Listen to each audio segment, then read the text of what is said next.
Dan's charter fishing fleet in the Port of Sheboygan is Wisconsin's proven charter fishing leader, running the most trips and catching the most fish. Enjoy great fishing for trout and salmon aboard one of our 6 fully equipped modern charter boats with experience and professional crews. See why Dumper Dan's is the most popular name in the industry. We offer fishing and lodging packages featuring the best in riverfront condos and hotel accommodations. Half or 3/4 day trips available, so call to make your reservations today or log on to dumperdan.com. Dumper Dan's Charter Fishing Fleet, Wisconsin's proven charter fishing leader.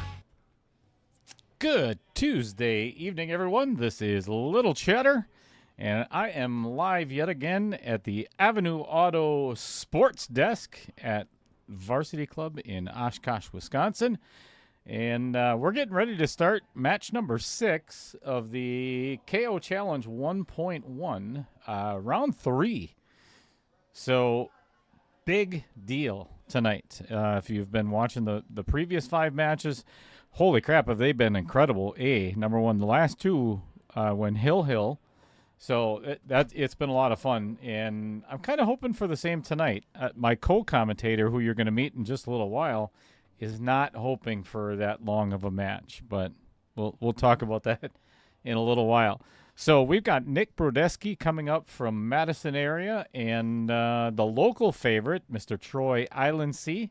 I think we have like a 5-point Fargo difference between the two. So a lot of money on the line tonight, $840 total. You're going to see in just a moment the challenge chips I just received from Amazon today, as a matter of fact, are out on the table. So each player has 4 of them from their previous matches. And I think we're pretty much ready to get started. So let's get the show on the road and get to our overhead cam. And I'm going to go out and do what I do and chat with the players for a little bit, and I'll be right back.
All right. We are playing 10 ball tonight. That is a race to 12.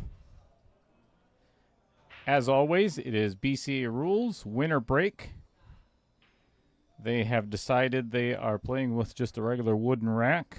Rack your own. No early 10s, no matter what. Other than the fact that it can be used in a combo, but it has to be spotted back up. 10 ball has to be just like the pros, basically. 10 ball has to be spotted, or must be the last ball pocketed to win the game.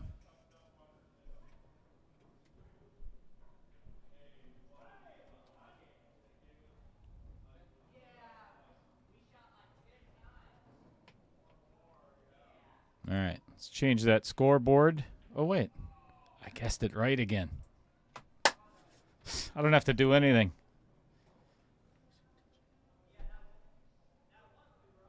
The other scoreboard? I didn't put it out. So the guy that I'm talking to that you can't see, he's going to put the microphone right in front of his face right now. First time in the booth, as a matter of fact. Put your hands together in the chat for the one and only Roger Pregler. You can't even see him because you got to move this way. There. There's Roger. Thanks for sitting in, Roger. Much appreciated. Thank you.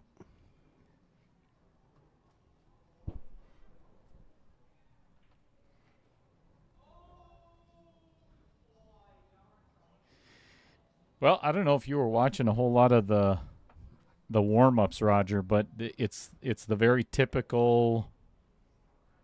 I sit and watch, and there's no stress. There's no nerves, no nothing, and they're just pocketing balls left and right.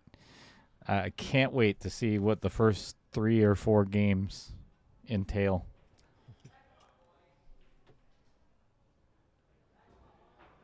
As much as guys don't want to admit it, and it's that male ego, whatever you want to call it, when they say that the stream doesn't affect them. Wait, I have a sound effect for that. Wrong. It does. Vincent Schrader, why did you retract your messages? Shame, shame, shame, shame, shame.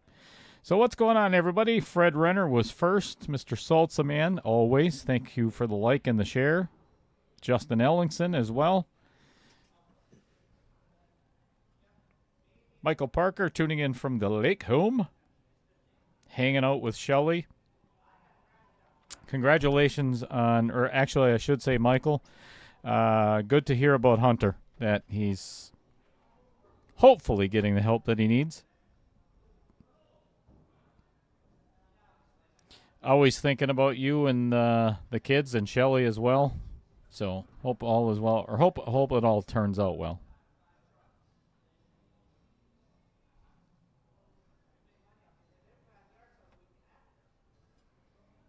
See, we have Mr. Mike Keep Us Up Late Schultz in the chat.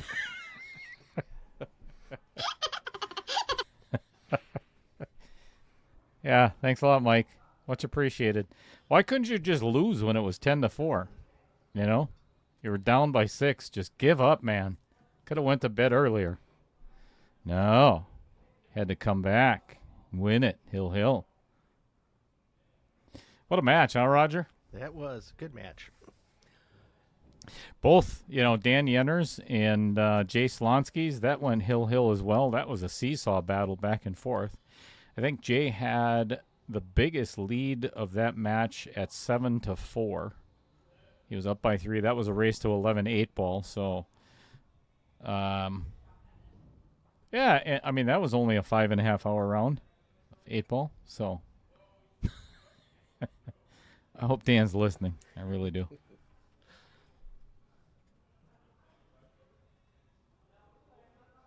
I went home with full intentions of going to bed while Mike's match was going on, and it didn't happen. Well, you and I both. I had to take a nap during the match. 57,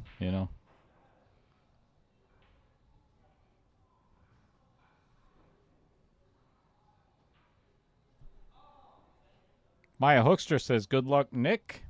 Obviously, must know him well, playing together down at Carom Room, from what Nick was saying. Lives in the Madison area, but plays down at Carom Room once in a while.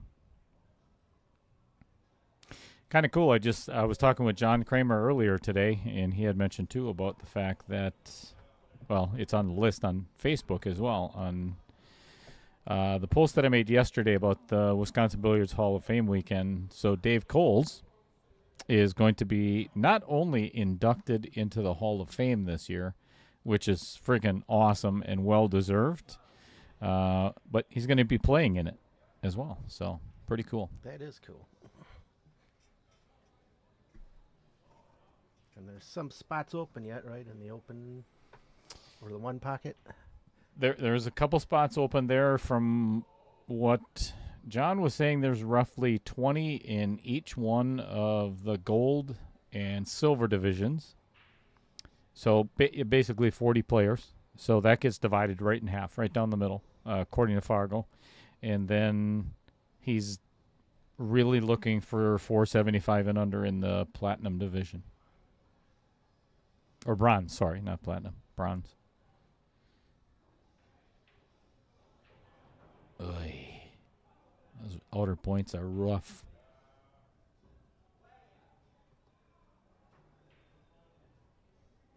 This is a dangerous shot on this table. I mean, it's not tremendously deep. I think you can see just a piece of it. But, yeah, I guess it wasn't. Oh, that's going right in the side. That was a tough shot to get to where he was. Wired.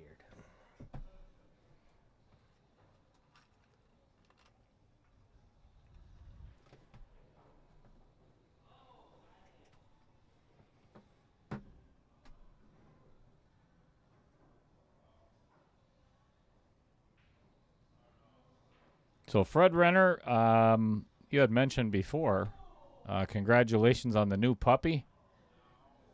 So I loaded something up. He is a cute boy. How old? 1 year and 3 months. Yeah, I don't know if you've seen that. He was found in the streets of Milwaukee. Favorite pocket? You know, I like the shot because he wasn't drawing, instead of playing it long side and drawing. But, man, to win your first game, including the Vincent Didio Memorial pocket, that gets in your head. Well, you're 1-0, Vincent, for tonight.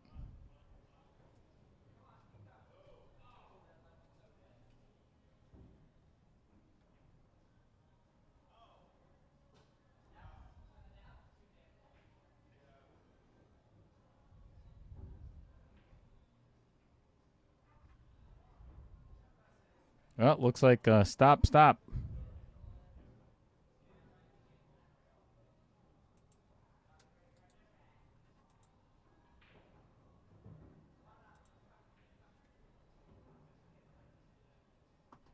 All right, 1-0 in favor of Nick. I think we need a little focus, but now I don't have any balls on the table to focus on.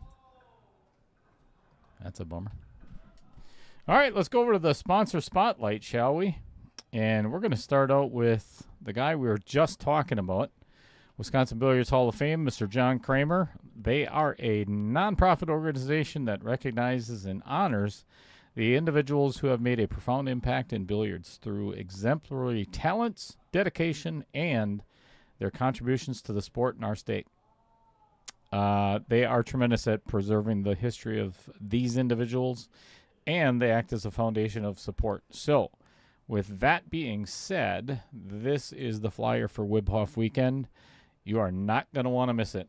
So, spread the word as much as you possibly can, because this is going to be a big deal this year. Kim Davenport is coming up from Atlanta, and the 4 inductees into the Hall of Fame are Steve Hayes, I know, is another one. I'd have to look at, Steve Hayes, Dave Coles. I'd have to look and see who the other two are. I can't remember.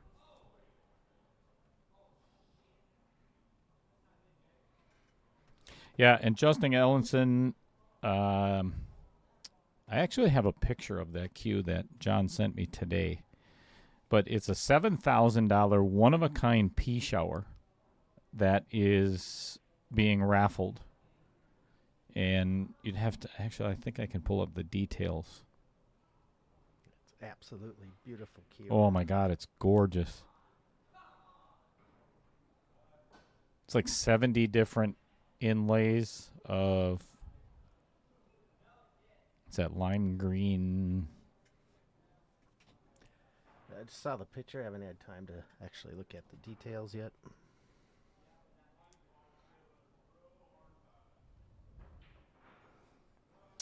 All right.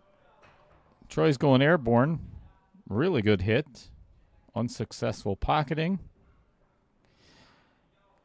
Does leave Nick with a shot, but not an easy... he could pocket the one. I don't think this is going to be a very easy shape on the 2-ball, though.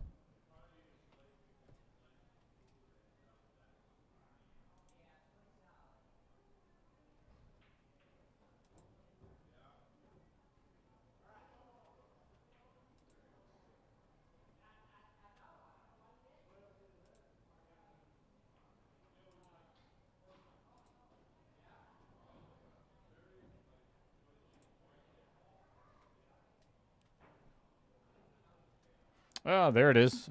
Greg Andler, Dave Coles Jr., Julie Fitzpatrick, and Steve Hayes. Wow, what an induction ceremony that's going to be. Very cool. Thanks, Roger. I don't know why in the hell anybody's putting Greg Andler in the Hall of Fame, though. Jesus. What the hell are you thinking, John?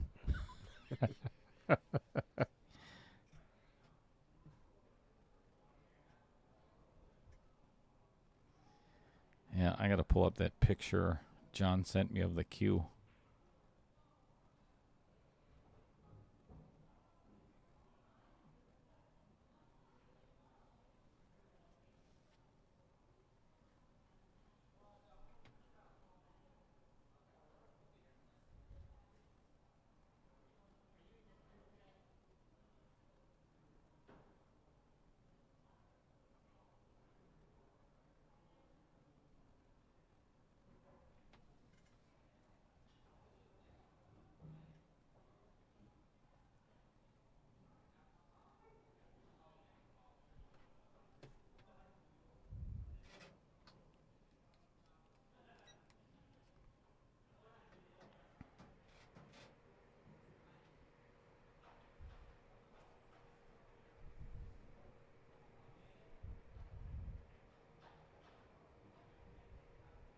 I think we should do a giveaway tonight. Of? Your car. Who wants Roger's car? What do you drive, Roger? Uh-oh. Uh-oh. Hooked. Ay. That is smack dab right behind the 8-ball. Yikes. Well, if you're going to give it away, I'll go home and get the moped. Nope. Nope. That's not the deal. Oh, look at this kick. Well, I tell you, that was... He didn't miss that by much. It's left Troy with a shot on the 6, but no angle whatsoever. I mean, it's still a stop shot for the 7, but if he's got to stop it right there to get some kind of cueing, like inside the side pocket. Get back on the 8. Yeah. I mean, he could roll forward just a little bit and then leave himself a little bit of an angle. Boy, he jumped up onto that shot awful quick. A little pokey so far. See it at every match. I'm the king. Especially Roger Pregler. I don't want to say it. I'll say it.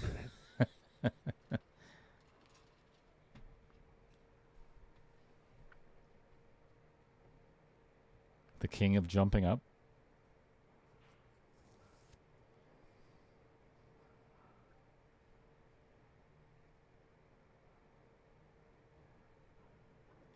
Wrote the book on what not to do.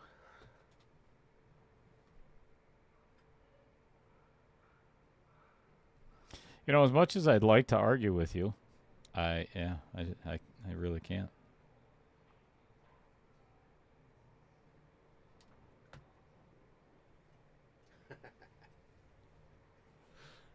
Somebody's being funny in the chat. That's unheard of. Mr. Al Holden saying I drive a 2005 PFS. It's not far off. PFS. Oh, gotcha. Yeah, I didn't quite get that right away.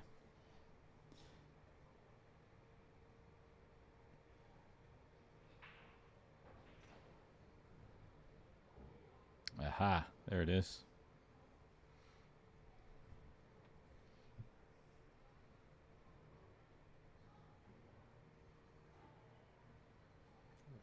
Good shot by Troy to get on the 8.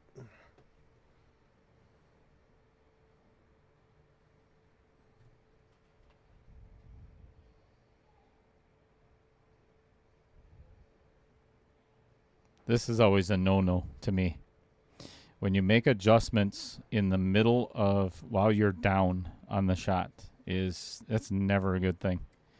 You know, if you're going to adjust on a shot or you don't feel comfortable, get up and start your pre-shot routine all over again. I see that way too many times with amateur players where they're down and then they'll make an adjustment and they'll miss it and they wonder why.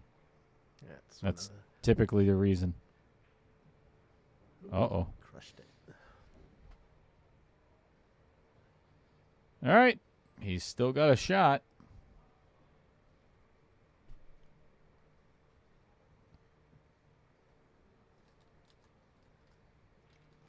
I mean, he only went long by half a table. So, you know, that's not bad. So just to prove to you, one of the notes I made from my match.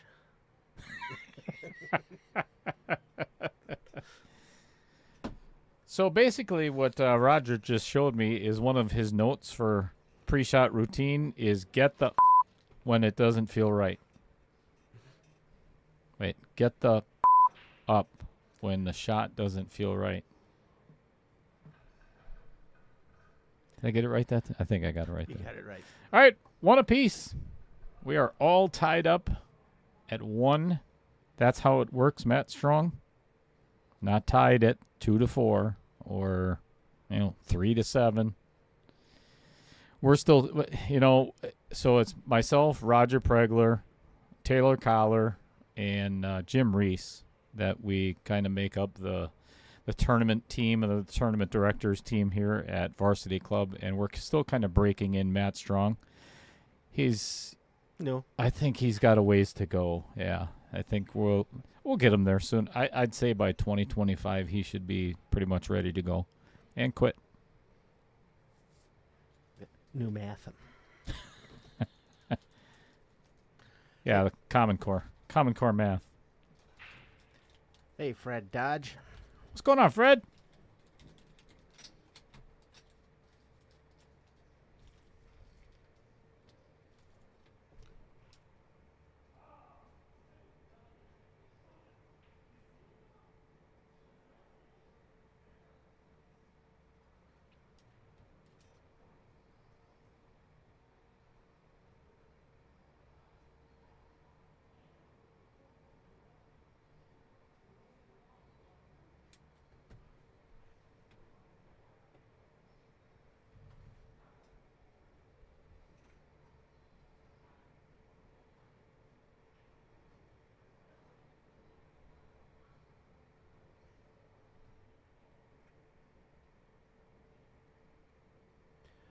Find that cue yet?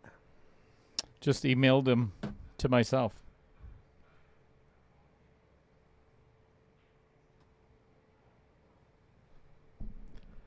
Is this better, Al? You got to remember, Al Holden, that Roger is never soft-spoken except when he's on a microphone. If you've ever been to any of the tournaments that, played against him, he's never soft-spoken. Never. Till now. Stage fright. You know, kind of when you're in the men's bathroom and there's like 7 urinals and everybody's standing right next to you. You know, stage fright. It happens. Happens to all of us. You just can't perform like you normally do.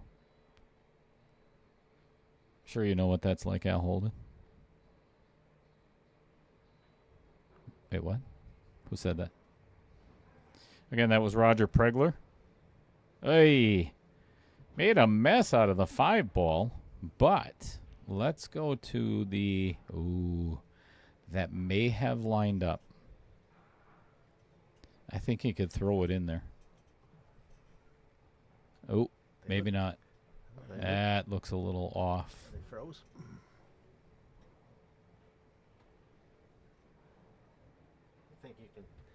I think you can throw that in. I think so too.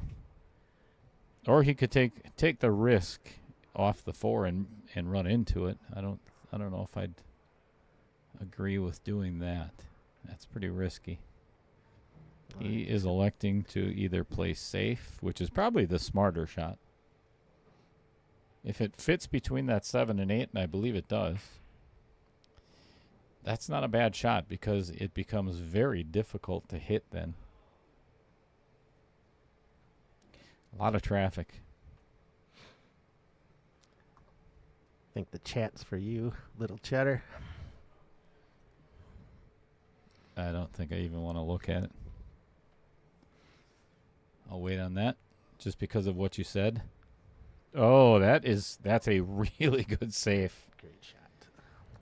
Yeah, like I was saying, this is going to be a tough hit. Hit the 5 clean and make sure something hits the rail. 5 ball probably isn't going to get to a rail, but the cue ball might. Oop, didn't hit it at all. And help the 6. Yep. And if I was Troy right now, I would play another safe just for the simple fact. I mean, he can roll the 6 in the... Well, let's get you a view where you can actually see it. He could roll the 6 in the upper right-hand corner, or 5 ball, sorry, in the upper right-hand corner. And get a shot on the 6, but what is he going to do with the 7 ball then? So this is a real good opportunity, I think, for a 3 foul. I think I would actually bank. Man, I wish I had my freaking telestrator. Is it in the mail? No, I haven't even ordered it. I don't know what to order. But I really got to get one. I would just bank it somewhere over by the 9 ball.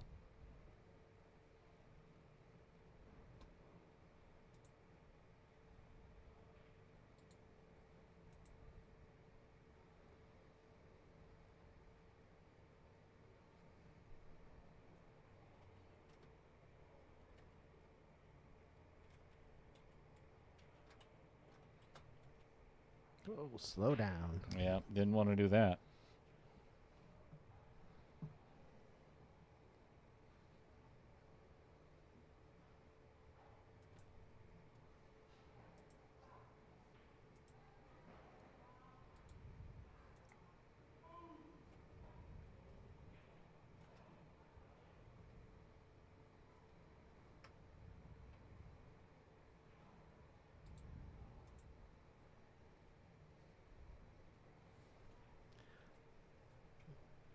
Can't tell if he hooked Troy or not on that shot.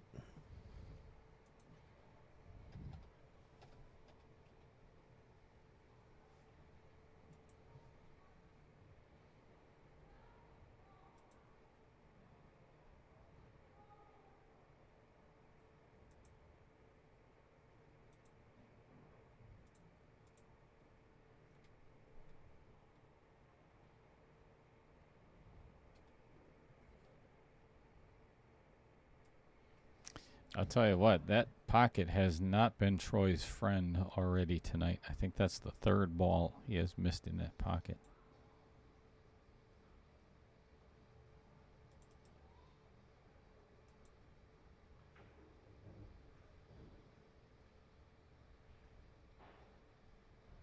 A little bit of an angle at the 10 ball, so this might be... I think he's going to have a little bit steeper angle on this 7 ball. He's going to have to play it in the opposite side.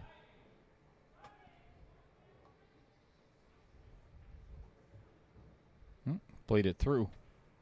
Good shot.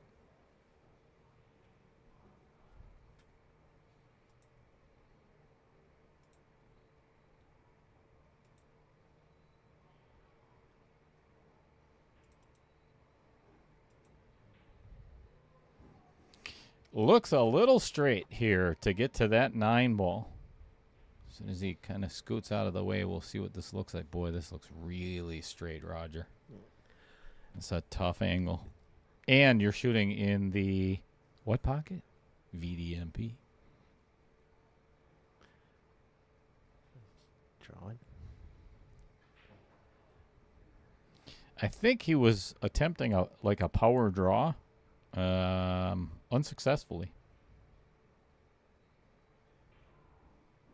And he is not taking a whole lot of hesitation here. He is eyeing up the cut all the way down table. I don't know if I would play that. I think I would play this as a two-way shot and bank it in the upper left-hand corner and make sure I get that cue ball behind the 10.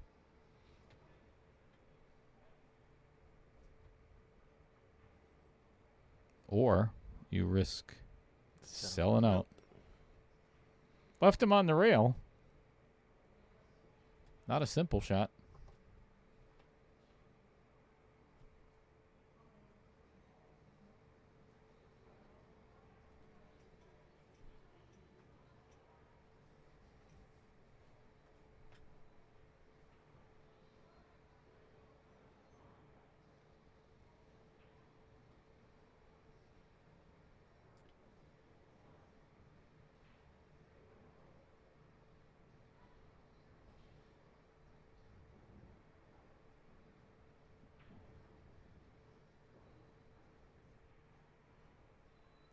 Troy shot it into the rail.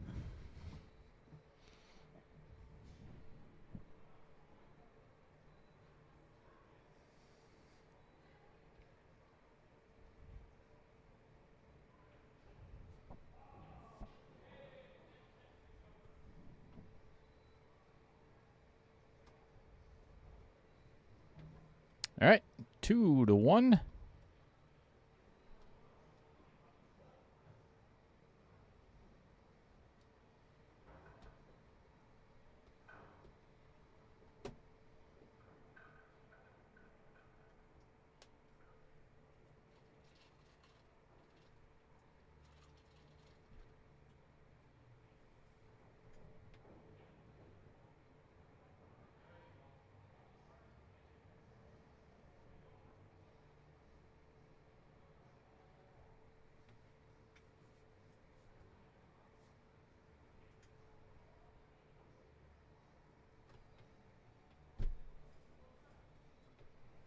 Well, it's not a done deal yet, but we might have a special guest commentator calling in live to give a description of a couple of things. We'll find out in just a little bit. You're going to want to tell everybody about it.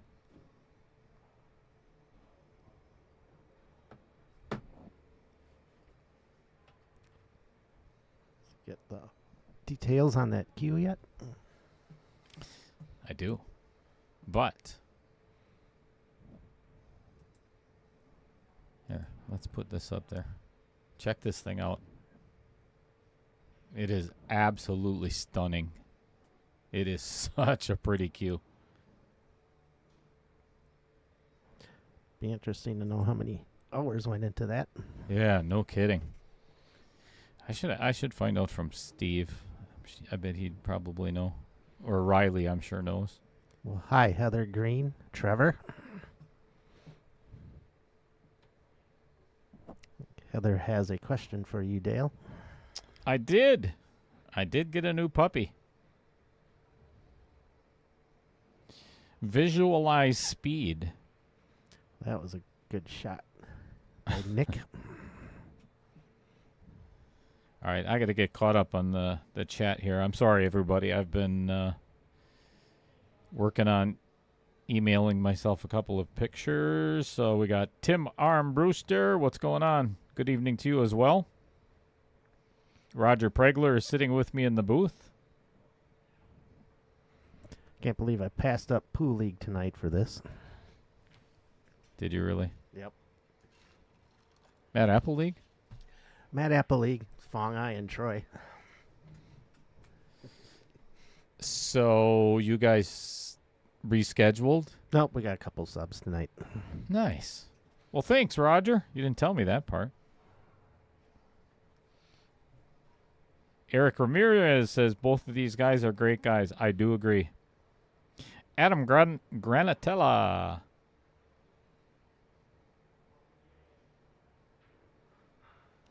He says, wow, what a first sentence to hear when I open up the stream. What was the first sentence? I think that's when you're talking about the bathroom. Oh, you're welcome. I think. Yeah, sure. Eric says sometimes he forgets all about throwing balls. Yeah, me too. Pete Beshta, as always, liking and sharing. Thank you very much. I like the screen name of Visualize Speed. He said this match may set a record for length. Wow. That's an interesting comment.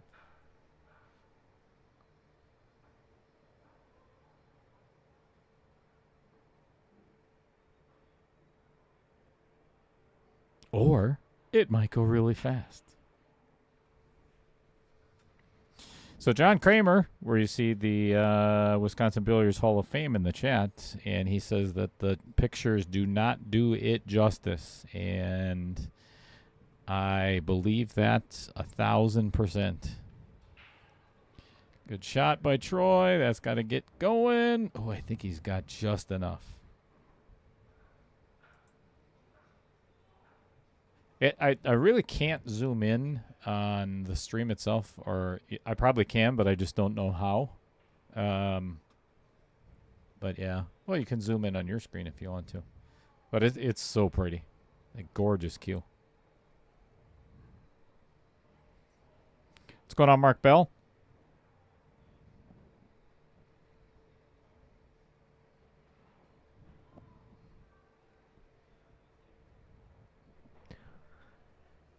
Mark Bell, the Ding Tavern. Troy elected the place safe. 715 pool streaming. What's going on? Isn't that Scott Krieger, right? Pretty sure that's Scott Krieger. Am I right? 715? Trevor Simpson. Good Lord, Heather. So busy, maybe have to come up another Friday evening then.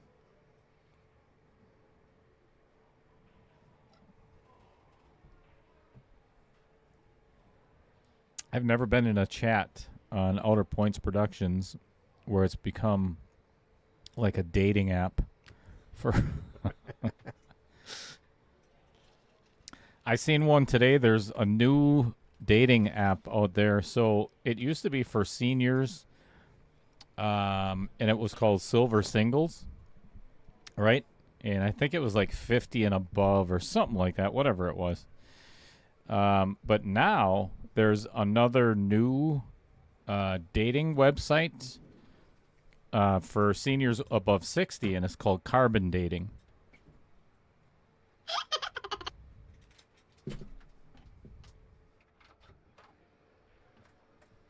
See, Troy has a question about something.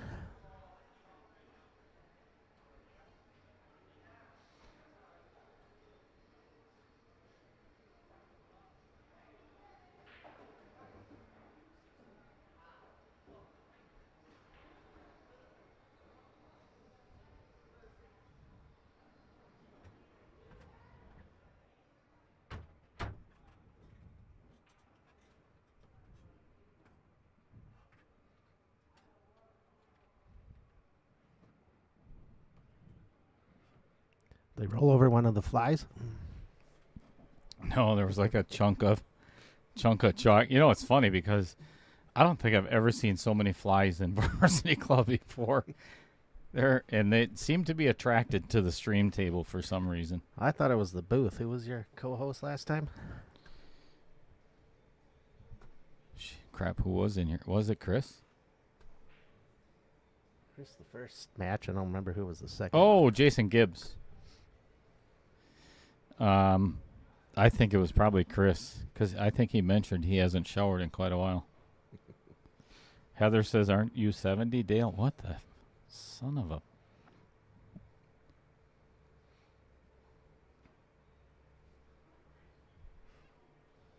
Yep, not going to happen on the Vincent Didio Memorial Pocket there. If you miss it, that ball will stay on the table.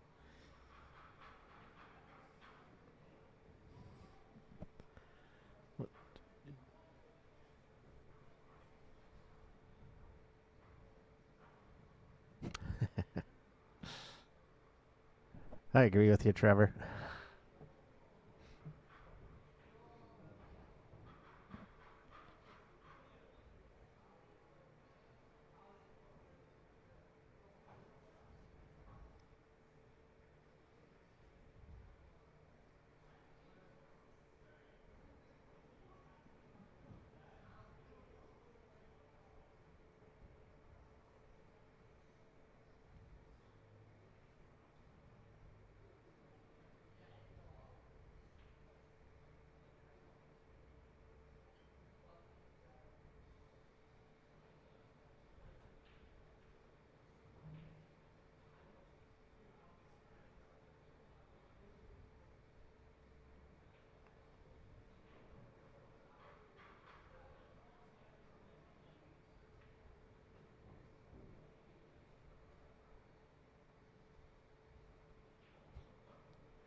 All right, and Troy finishes that rack off. 2-2. Tied at 2 apiece, Matt Strong. That's how it works. Common Core. Oh, that's a good... I like it.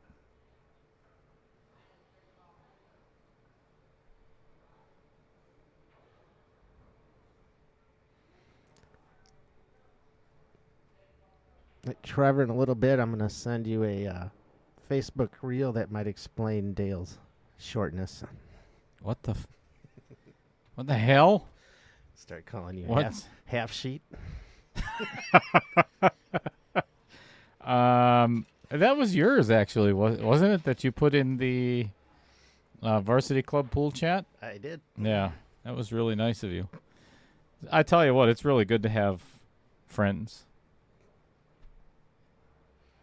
Not.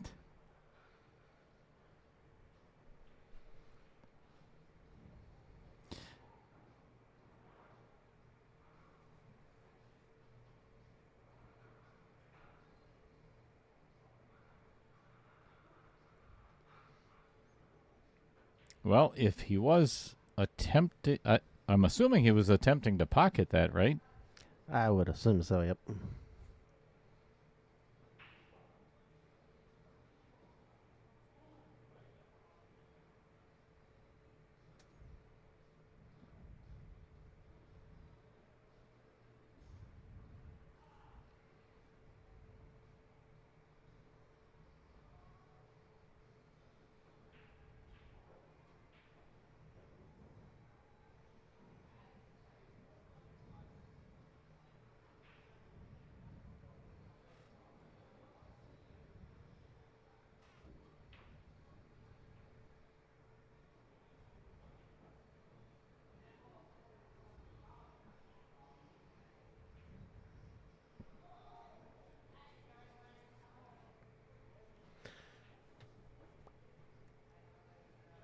My apologies, everybody. I'm texting our guest call-in.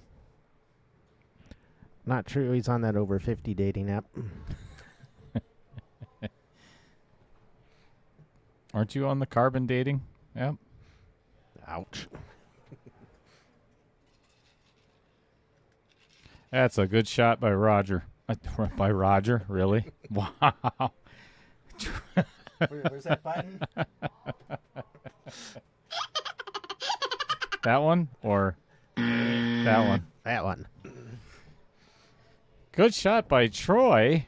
I mean, he pocketed the ball.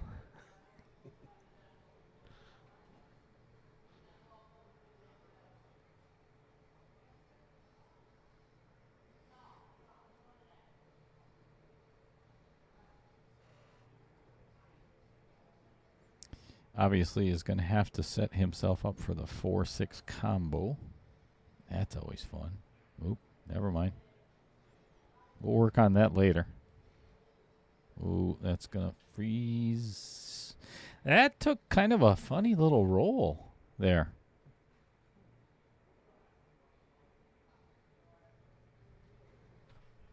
Never give me when they're that close together. That's a good shot.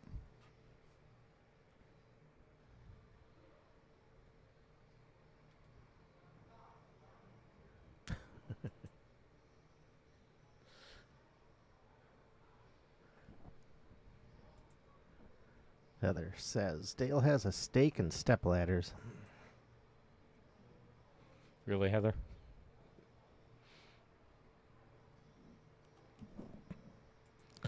Speaking from first-hand experience, Trevor.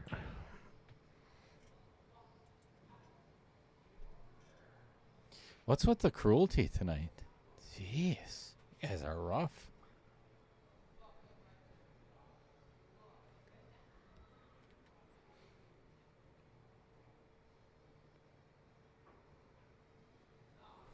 All right, so what we're going to do is, because we're on a little bit of limited time, I mean, not horribly, but I'm going to have, as soon as this game is over, we're going to miss maybe just a little bit of the next game. I'll mark the score and everything, and we'll kind of talk you through it, but I'm going to have our guest caller call in and do his thing. That way, because he has to pick his daughter up from gymnastics and everything, and right now is kind of like the best time. So we'll get that out of the way, and oh, we're going for a 3 foul here. I like it. That's always fun.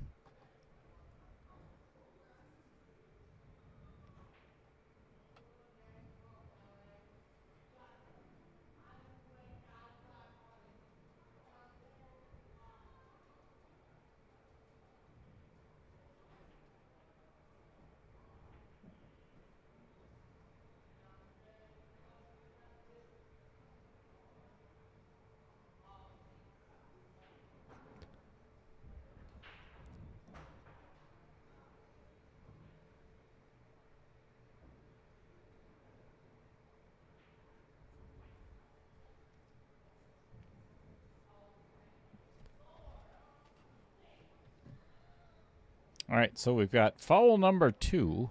And did Nick inform Troy? Oh, wasn't watching. Did you? Oh, you're a good commentator. I'm not sure if he motioned to him or not.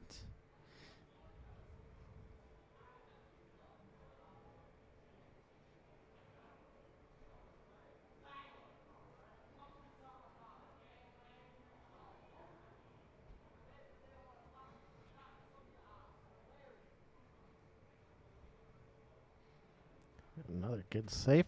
Yeah. Yep, and he did just inform him right now that he is on 2.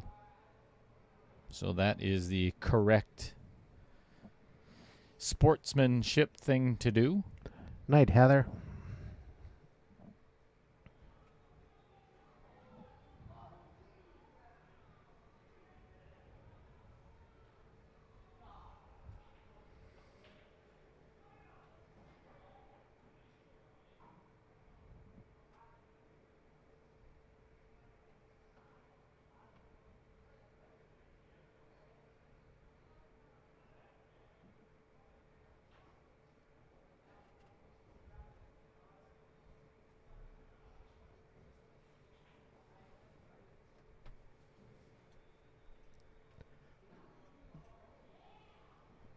3-rail kick at this one, Dale? I don't see any other way of hitting it. I mean, he could potentially go 2, but he'd have to shorten it up so much. You know, and that kind of brings the 9 into play. You know, and if he plays it with a lot of left-hand spin and hits the, it's going to go right between the 9 and the 3 instead of hitting the 3. This is a really good save by Nick. You know, if he aimed for kind of like the middle diamond on the short rail, the rail that we're looking at right now, and shortened it up a little bit, I think he could get past. Man, that brings the side pocket into play too. Yeah. Wow. Great hit. That was a fantastic hit. Especially given the fact that he was on 2 fouls, and that now negates the 3 foul rule, at least temporarily.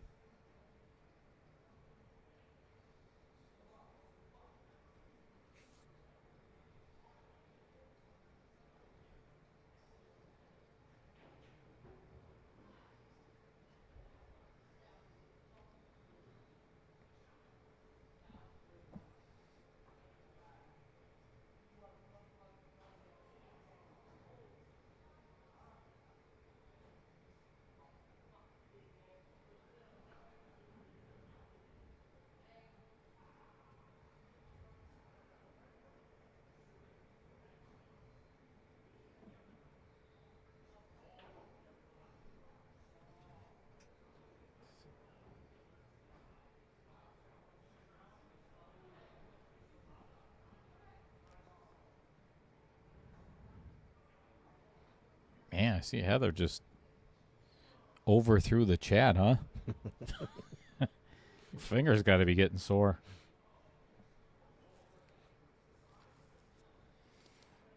That's a good shot by Troy.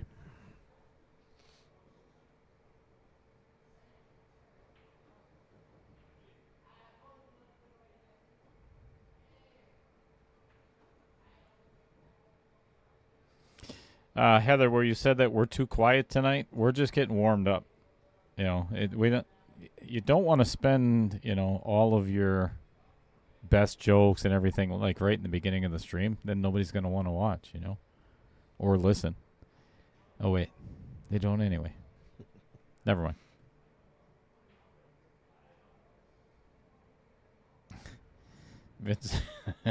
Vincent Schrader, is this where you sign up for KO 1.2? No. I was trying to think of a really good snappy comeback, but I just don't have one for Vincent right now. I'm not sure we should even let him play on the stream. Oh, just say sure and let him send his money. You know what? Let me put my Venmo out there for you, Vincent. And then, yeah, we'll take care of that. You're first on the list. So, Vincent's one of the guys that, I don't know if everybody's seen the post, when I put the flyer out there for 1.2. The sign-up is October 1st. So what does Vincent Schrader do? He puts on there, hey, I want to sign up for 1.2, but don't read this until October 1st. So, yeah, for that reason alone, you're not playing. Just kidding. Uh-oh. All right. Well, the table is finally open. Basically, the only rough shot, I guess, would be the 6 to the 7, maybe. I really don't see any other problems here. Pretty wide open. Play the 3 and the 4, both in the lower left-hand pocket, would be my way of playing this rack, or starting out this rack.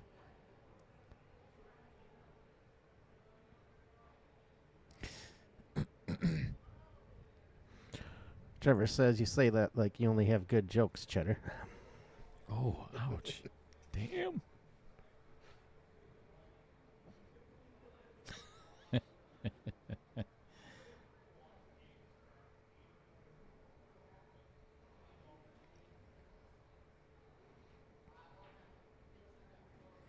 I thought the carbon dating was pretty good, and I got nothing from Roger, Just sat there like, okay. All right, I think he's got too much of an angle on this 4-ball because now he's going to have to be very cognizant of running behind that 8-ball. Yep. He got a little bit too far. He's shaking his head. Yep. So the only way to negate that is to put a little bit of inside English on it and not go 2 rails and too far.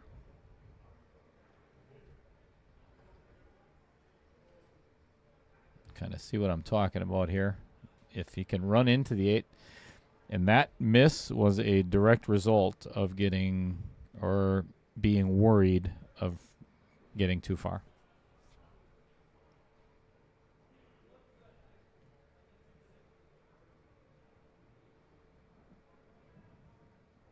I think Heather can't type tonight. Yeah, what's Scott Krieger? He's talking about me hitting his boyfriend. Who's hitting who? He said either Heather's going to bed so she can hit Chris, and Heather said Chris was at pool leagues, and then Scott said, "Oh, hitting your boyfriend then." All right. Can you hit him when he gets home, Heather, and record it for the rest of us? I mean, I don't think there's many people in the chat that wouldn't enjoy that. I would. And hit him a couple times for us too. Yeah, without a doubt. Your favorite Bill Larson is back. Jeez.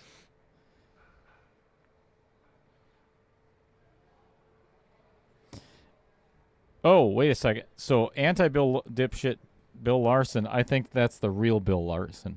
Right? Is it? I'm pretty sure. Oy. That was another not so good shot there by Nick Brodeski. Jumped up out of that one just a smidge. What's going on, Vincent? You know what? I couldn't agree more. All of these viewers and not many likes. Well, as usual, I'm sure that has a lot to do with the commentary. Yeah, maybe change the table view. Oh, no, this is perfect. Now it is. Dale's too busy on his dating app.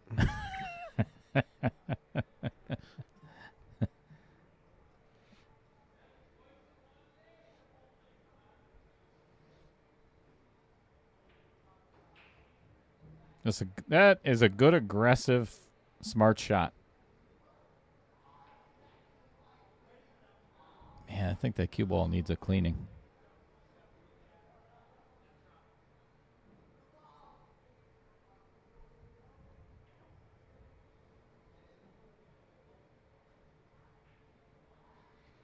Good stroke.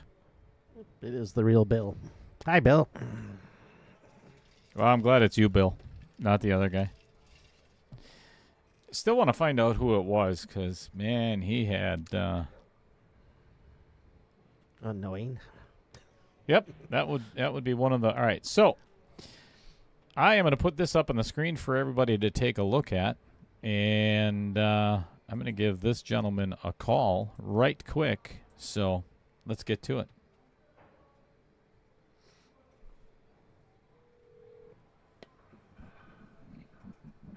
Hello. Hey, are you there? I'm here. Can everybody hear that in the chat? Everybody, if you don't mind, put your hands together for the one and only, the creator of Wisconsin Billiards Hall of Fame, Mr. John Kramer. John, right now, you're sitting in the parking lot waiting for your daughter to get done with ballet. Is that correct? Gymnastics tonight, ballet Gymnastics. tomorrow. Now, do you participate in that as well? Is that a father-daughter gymnastics or ballet? Or Yeah, I think I'll stay out of the hospital right now. I'll avoid that. That's an image I didn't need to see. All right, so I currently have the Wibhoff weekend flyer on the screen so everybody can see exactly what you're going to describe for us. If you don't mind, it's all yours.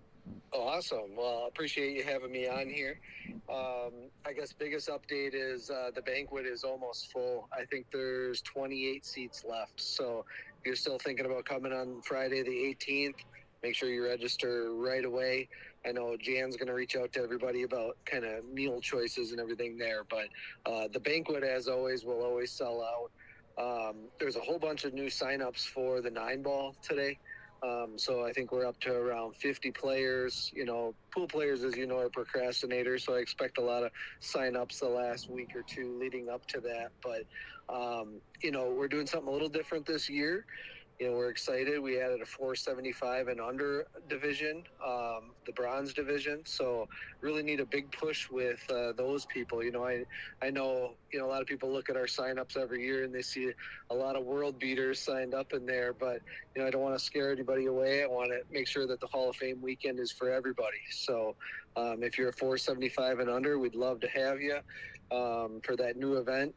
And then everybody else is similar to what we've done in the past, where we'll take all the Fargos and split them down the middle, and that'll be our gold and silver.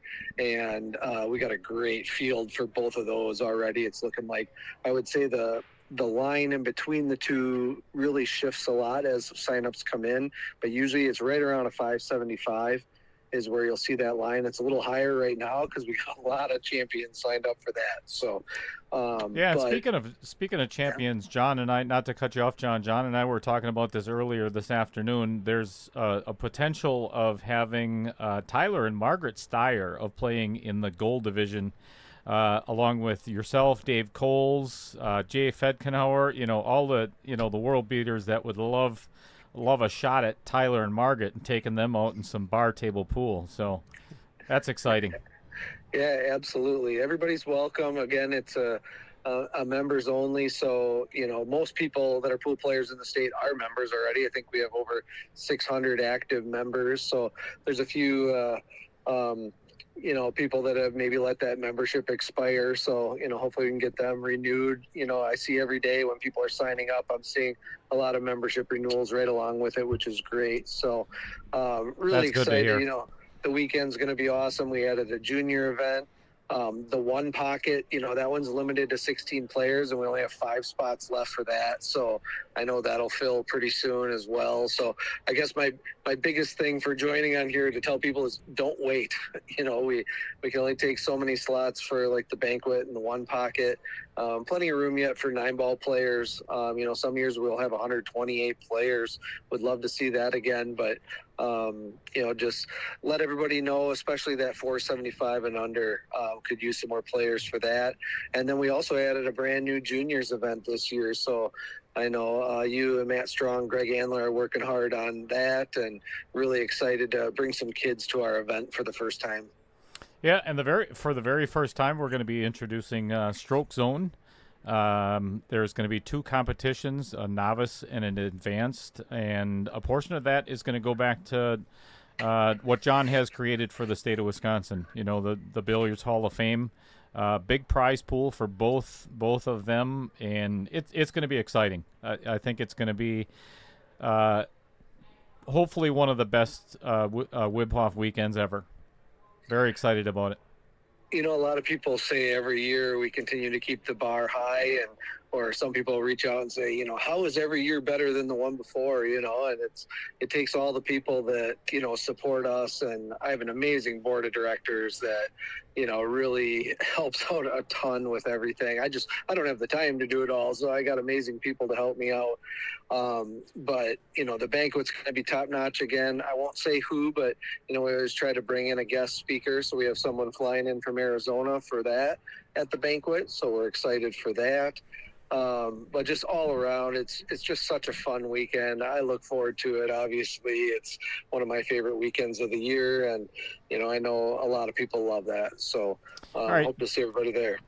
John, I'm going to put right now I just switched over the flyer for the one-of-a-kind pea shower cue is on the screen right now. Could you give us a real quick description as to what this entails?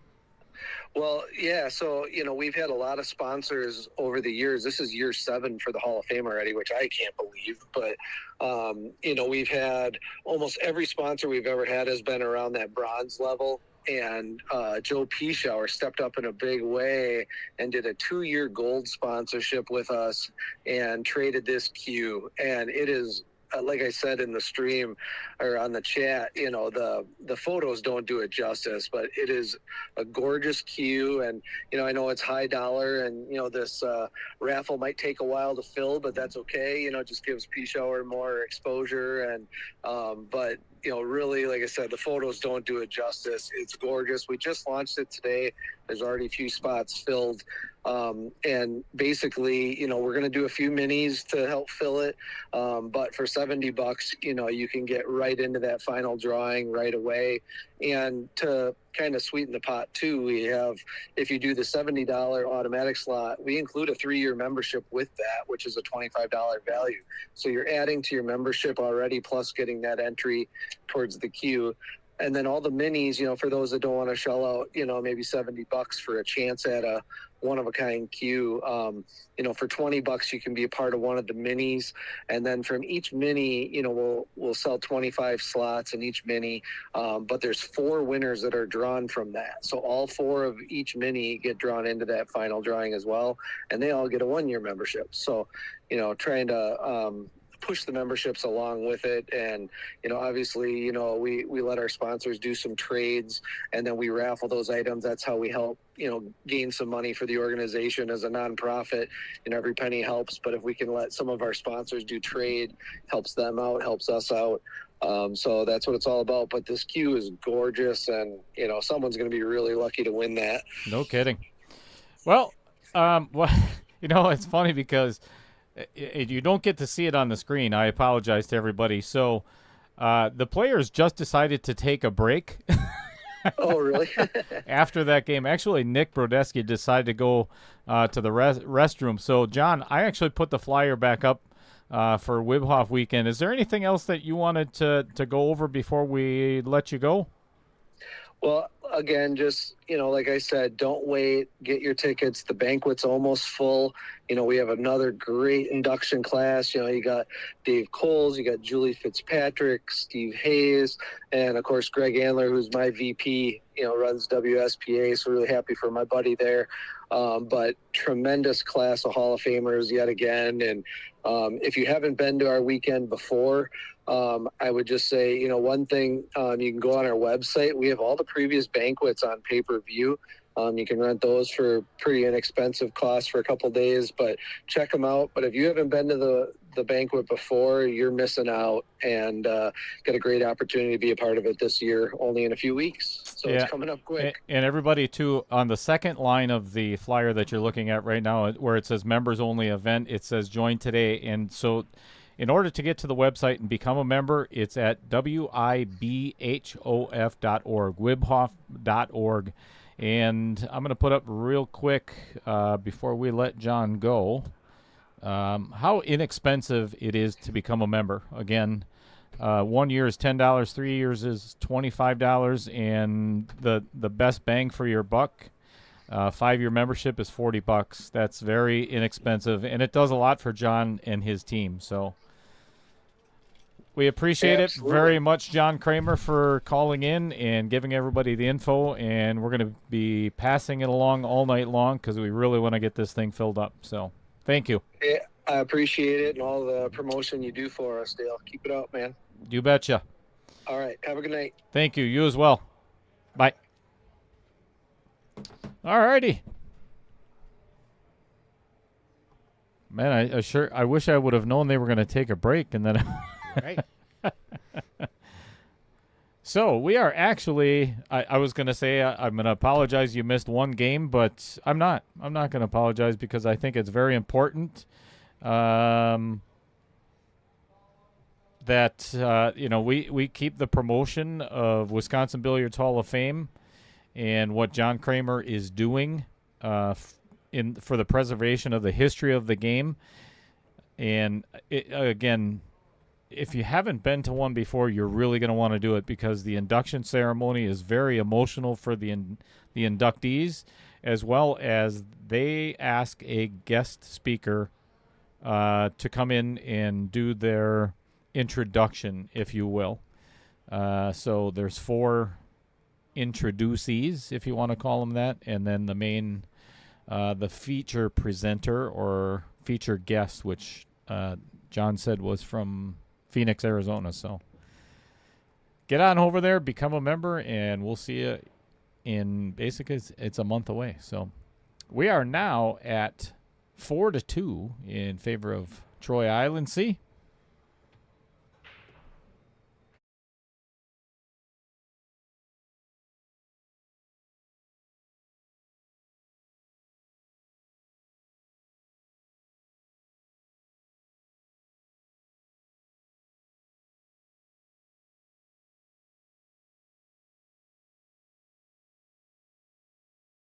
Right.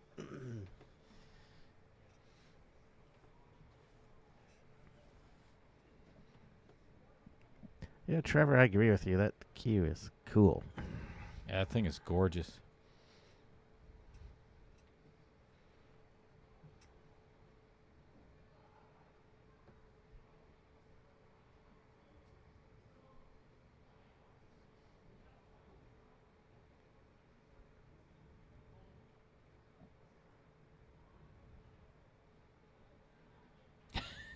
So earlier, Scott Krieger said, "Where's the challenge flags?" It's funny because I actually ordered them this morning.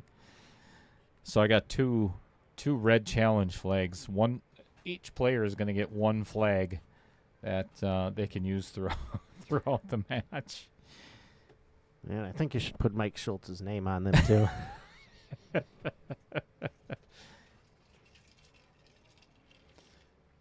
Well, do you think that Troy knew that he missed that one? Because he walked away before the cue ball even got halfway to the 1 ball. Yep.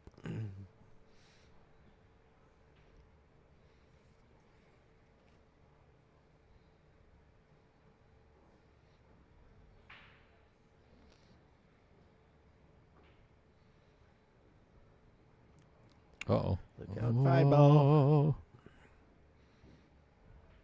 I think he's okay, judging by his mannerism there. Yeah, looks like he's got plenty of room from the overhead. That is not a big window between the 9 and the 10 to get to the 3 in the side. And even if he gets to that, that's dangerous. And that's going to scratch. No, it's not.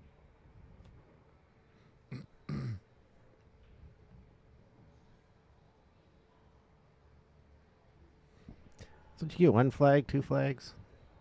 What's the rule? 1 per match.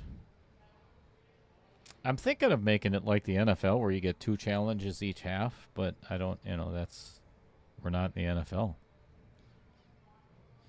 I'm not sure, and that's one of the things that somebody else thought of.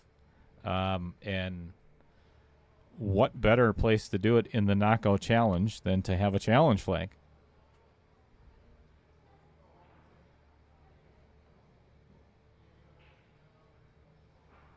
Not sure exactly what you would use a challenge flag for. I mean, we do have the anti-shark cam, which we don't use all that often, but if I deem it necessary and see things that are happening over there that might be considered sharking, and then I always put the camera over there. So some blue jean shorts and some coins in the pocket. Easy Money has passed away quite a Yep. while ago, so I don't think that's going to happen. But you never know. Somebody might pick up that trait.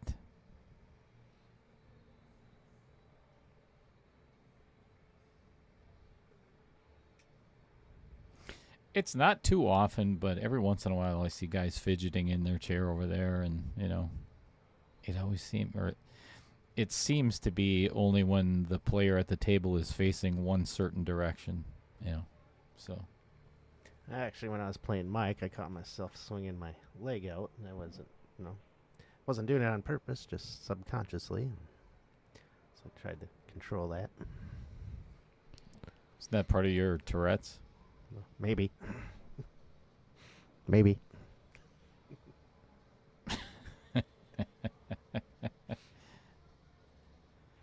Oh, very good question. So Cold School says, do you keep your challenge if it's successful? Huh. Well, I think you should. I mean, that's the way it works in the NFL. You don't get charged a timeout. And I can agree with Scott here. I challenge something you said, Dale. Everybody does. I mean, every stream. What is it this time? I guess would be my question. I think we have enough flags for that. I can't disagree with that either. How many likes and shares we got out there so far tonight?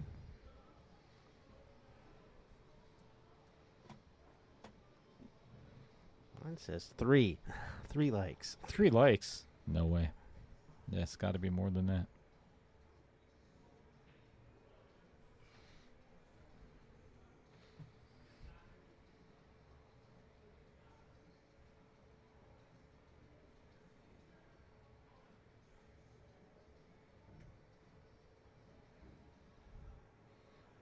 Troy flirting with the pocket.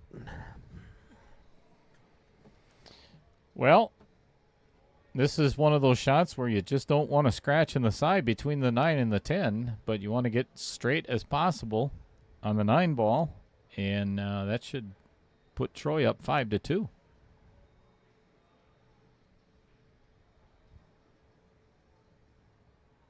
Michael Parker, yes. What would you like to say, given that you're raising your hand? This isn't third grade, man. You can just you can speak freely. I mean, we can put you in timeout, but you can speak freely. Maybe he was waving to one of the fish. That got away. Yep. Big bass spit the hook.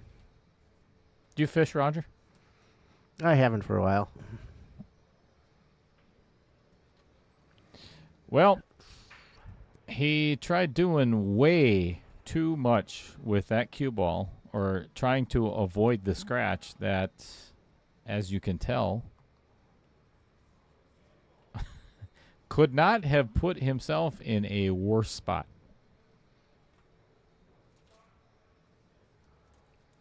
This would have been a really good time for John Kramer to call in, because I think this is going to take a while before Troy actually shoots this shot.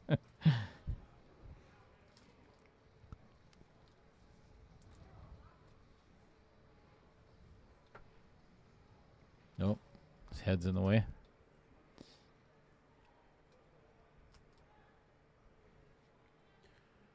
I think he's too deep into that corner. Yep, that's what I thought. Way too deep into that corner. All right. That gives Nick ball in hand on the 9-10.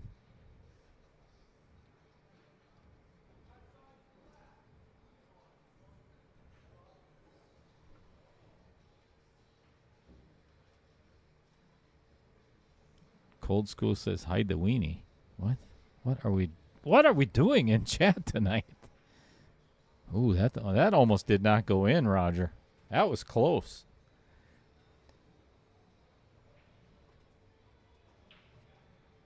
But it did.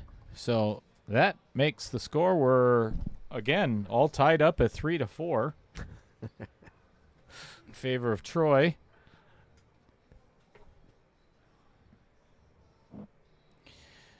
So Mrs. Chatter, I think I mentioned this on one of the streams previously. We got a new camper this summer.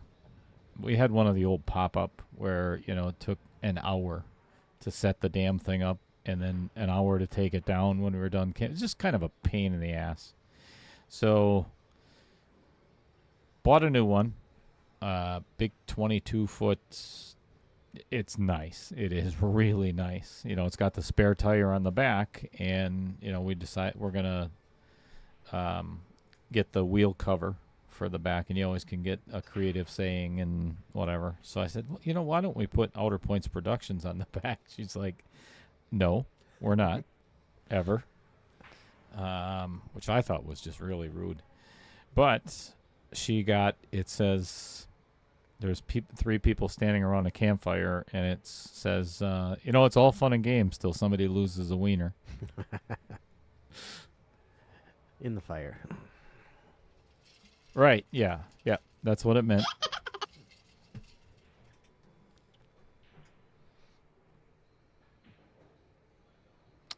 Well, he could not have hit that one ball any better. Left himself perfect position on the 2. Roger, you see any trouble here? Not really.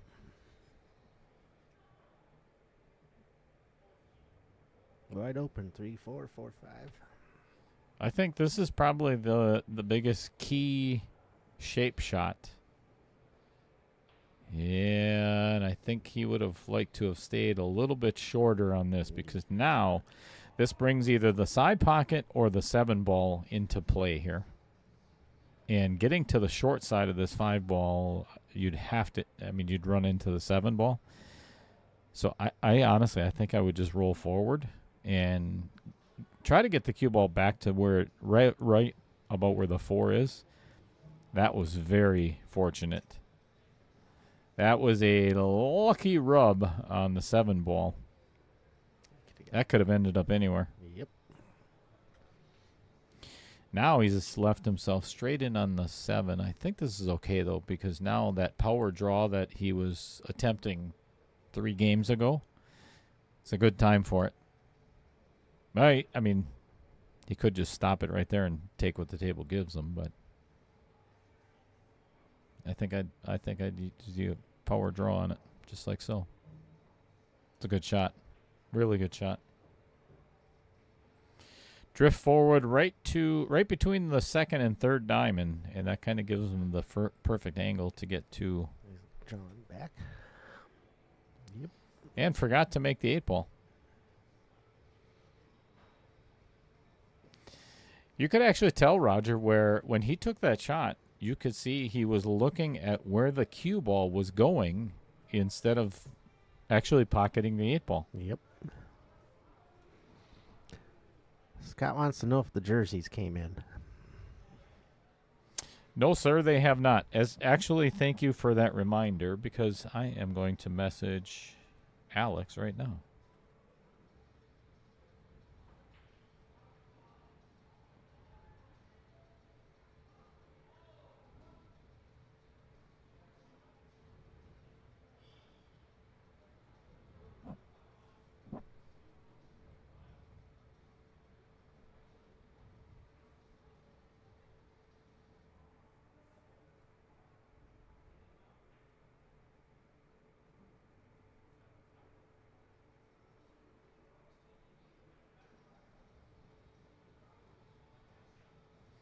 Good shot by Troy. Found the pocket.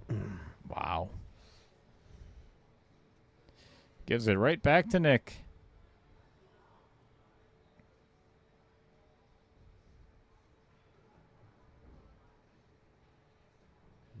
Didn't leave himself great on that 10. No, that went way too far. Especially for ball in hand. And he left it on the table for Troy. Wow. Wow, wow, wow. 5-3 in favor of Troy.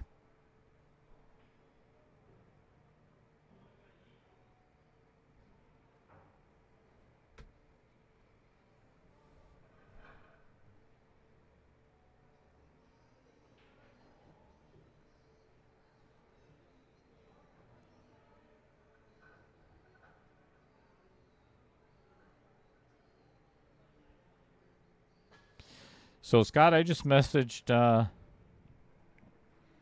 Alex about the shirts. Yeah, I'm kind of in need of them too because 2 of those are for the next trophy presentation from 4.0, which is Nick Gustin, Kyle Gable for runner-up finish, and then Taylor Collar and Caden Hillman for champions jerseys.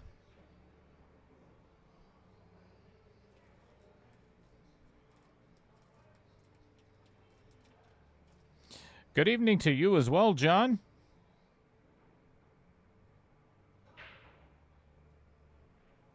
Weston Martel, he'd be so checked right now.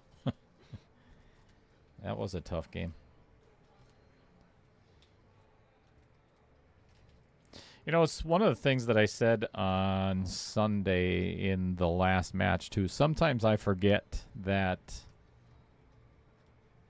you know, there's a reason I'm doing the 575 and under, 599 and under. Sometimes when I'm commentating, my mouth gets ahead of my brain, and I don't keep in mind that this is 550, 557, 552 Fargo. They don't play at 600 or 625 pace, So that's one of the things that I greatly appreciate the viewers keep in mind as well.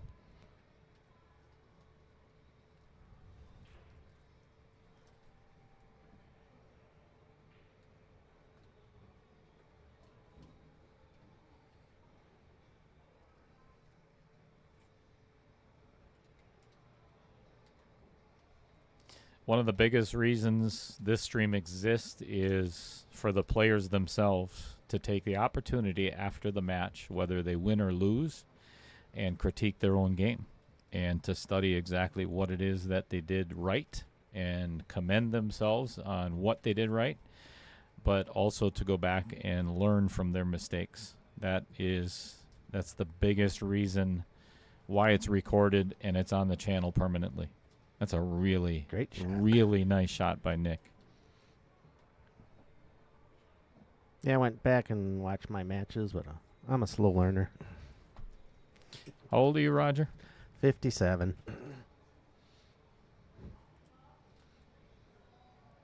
I don't know how many more years of learning you got left in you, man. I'd really pick up the pace a little bit. Either that or I just can't remember it anymore. So yeah, that too. That too. Roger and I went through the COVID era together. His was much more severe than mine, and I think, quite honestly, it affected both of our brains pretty drastically. I'm just speaking for myself, but I think it did a lot more damage than what I already had. Yeah, just ask my wife.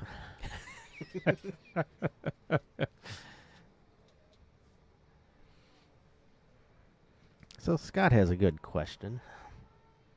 He said after sure what it is. Nick did, pushing the 10 ball in, wouldn't the 10 have to be spotted and Troy shoot it? No, because he conceded the game. Conceded, right? Yep. And it's one of the things that I frown upon because it was kind of a display of bad sportsmanship on Nick's part. I've never had, any kind of everybody knows that these games you have to finish each game. You don't concede anything. Given where it was, is Troy going to miss it?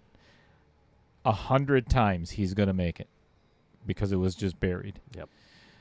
But it was intentionally pocketed in disgust of missing the shot. And I get it.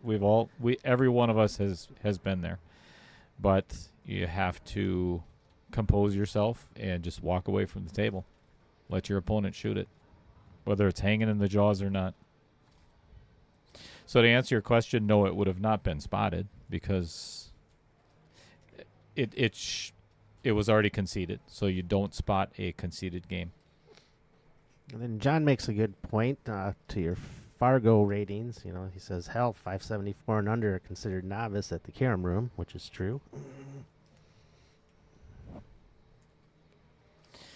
Yeah, that's I wish they would revamp that a little bit. You know, again, I love Dave Coles. Jeff Potts is the tournament director there. It would be a monumental task to go back and revamp all of that. Here's the reason I say this. 525, or I'm sorry, anybody above 625 is considered a master player on the list at Carom Room, and I don't believe that's fair. I think that is way too low of a Fargo to be considered master. Advanced, maybe. Call it something else, but not master. And I know they do have, I think it's a pro division as well, or a pro category, something like that. But, you know, even being, I dropped down to like a 636 Fargo or 637, something like that. Whatever it is, it doesn't matter. I'm on the master list. Am I a master player right now? I would say no, I'm not. Master something. Master something, yes.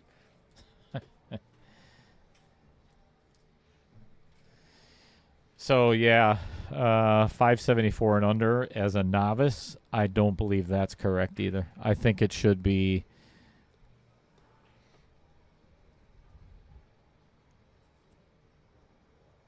I think your lady friends just walked in, Roger. That's nice. That's cool. They must have known you were commentating tonight. Celebrity status. That's pretty cool. Yeah. I think I would actually, I would lower that. If you're going to call it a novice, I think I would probably lower that 574 a bit. Not my call.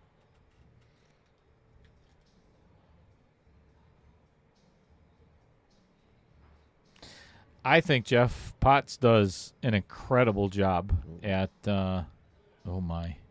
Ouch. Oh my, oh my, oh my.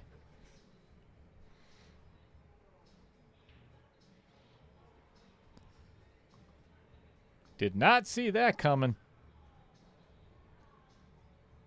I think they're both having speed trouble tonight. It's not so much the pocketing of balls, it's trying to force things to happen. Yep. Well, Troy gave Nick ball in hand on the 9-10 2 games ago, so I think it's only right he returns the favor. You get ball in hand on the 9-10 for Troy to give him a game back. So now we're even. All right, we're all tied up at 6-3. So many matches we have left? Two. As a matter of fact, that's a very good question. Let's take a look at Digital Pool, and I'll tell you exactly what matches are coming up.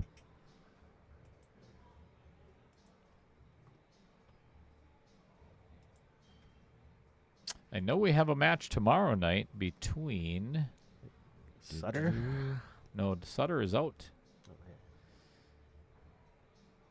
Peyton Fulkerson and Derek Tauschik play tomorrow night at 7 o'clock. That's going to be a very good match.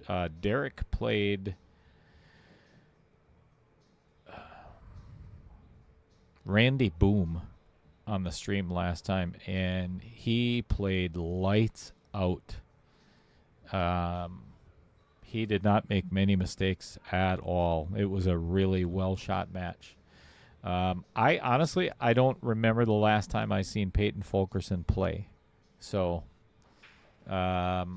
he is down about 26 points in Fargo compared to Derek. So we'll see how that.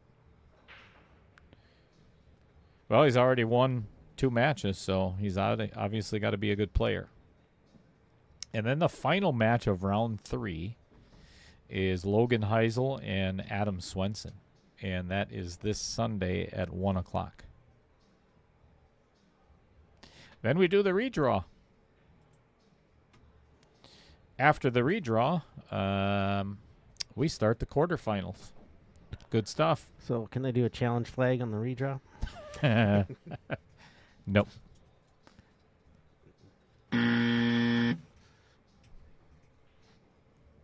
How many likes do we have?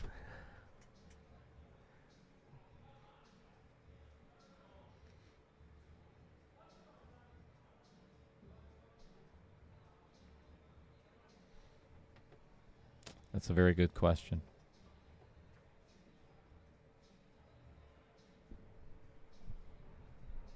I wish I knew. But for some reason, it's not coming up. That's a good shot by Troy.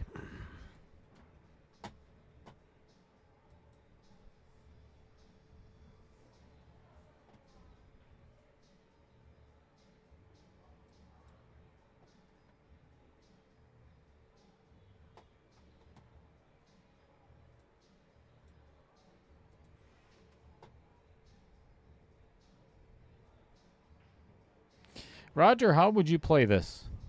How would you try to get on the 2 or 4 ball? Would you take on the combo? I probably would, considering the 7's close to the pocket.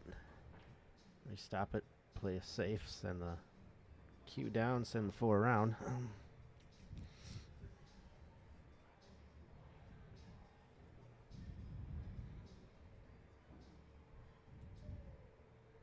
Yeah, I think that's pretty much his only choice here.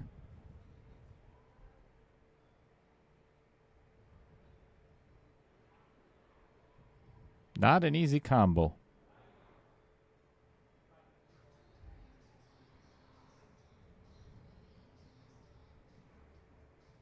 So Mr. Kramer says the gold has more than 10 players over 650 already.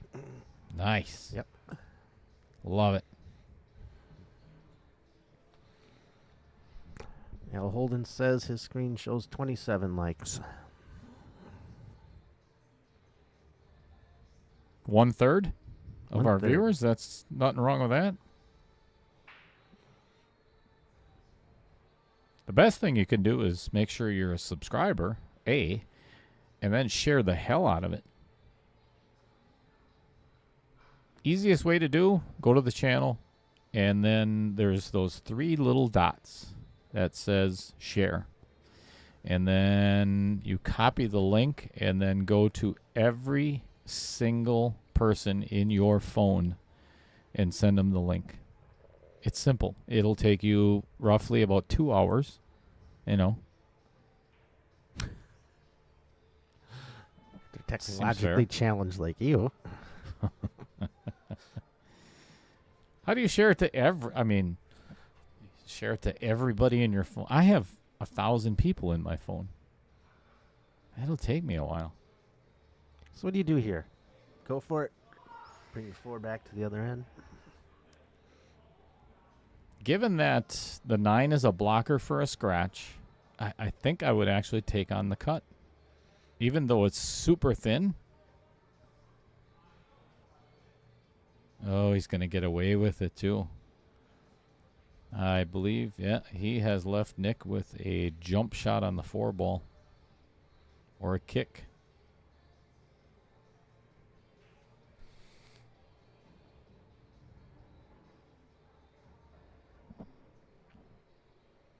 He's going to go a little jump. Full stick, little jump. Nicely done. Did that with his playing cue. Obviously, that's not his first time. Yep. Damn.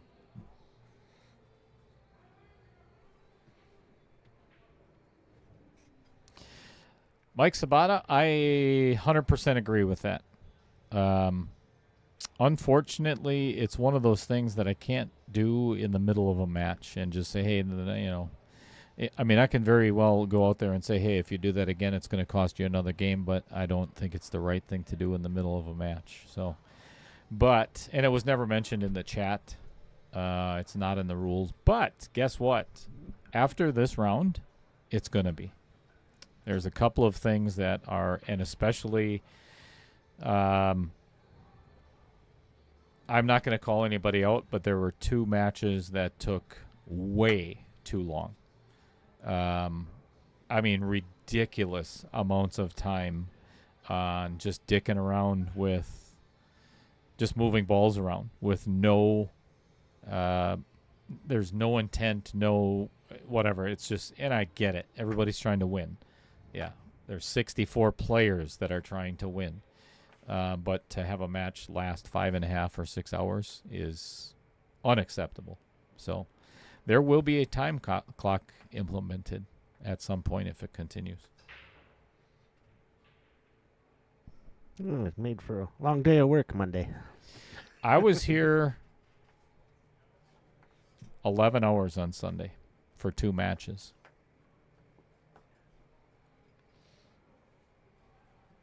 I was telling Taylor Collar in one of the chat groups that, you know, I get rump numbness after like 4 or 5 hours. You know, I got to get up and stretch. You know, these are comfortable chairs, but come on. You know, you wonder why my ass is flat on the bottom and bulging on the sides. You know, I spent a lot of time in this chair. Also part of getting old. Thanks, Roger. Thank you, Fred Dodge.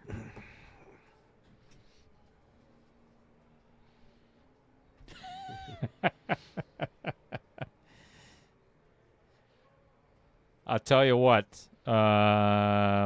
That's much appreciated. Way to take one for the team, Fred. You know, it's worth getting blocked. All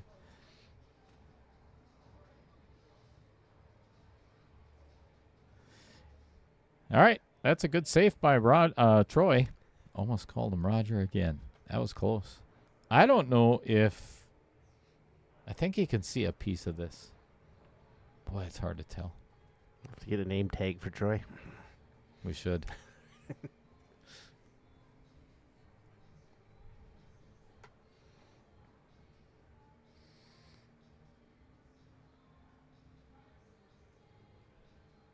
Good shot.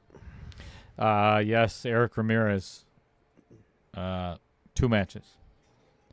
So I typically get here like an hour and a half or hour before each match. So I think I got here at like 1 or 1:30.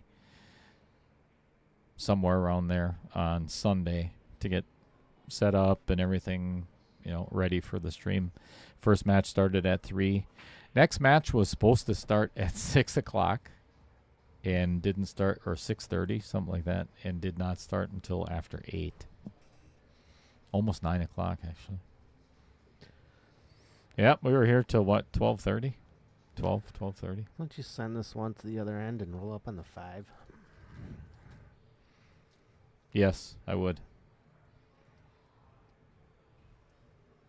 Yeah, because that takes a lot of kicks away doing it that way.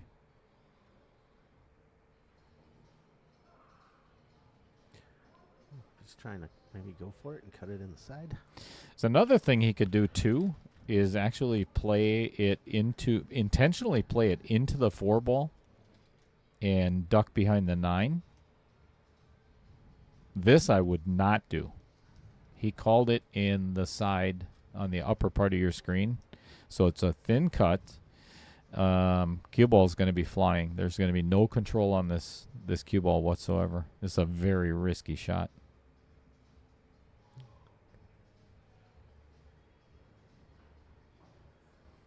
Well, he didn't sell out, but again, he would have been much better off doing what you said, Roger, and rolling up on the 5 and, you know, potentially getting ball in hand versus probably having the kick at the ball next. And he will be. Almost took away both rails. But Troy does have, there's a little gap between the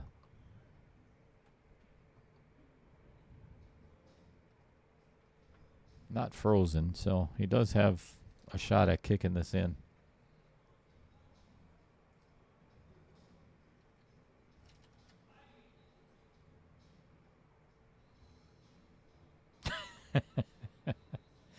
John says there's nobody that shoots slower than Larry Loomis. Want to bet?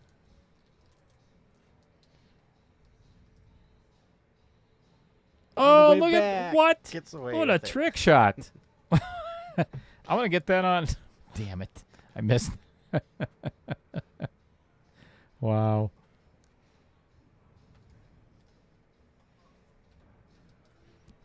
I can't remember the guy's name. When Jeremy had the varsity club, he had a straight pool tournament here, and I ended up playing this guy for like 3.5 hours. In one game of straight pool, or Yep, I think it was like a race to 80 or 100 or something like that. oh my! In straight pool? In straight pool, and that's when I was drinking yet, so I was well on my way by the end of that match. That's insane for a game of straight pool to take that long. Yep. All right.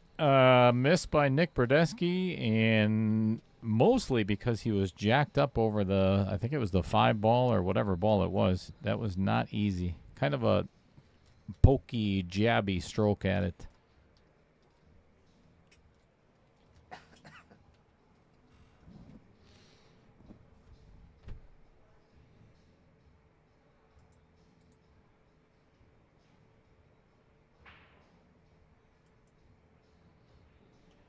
John's asking if you know Loomy or Larry Loomis.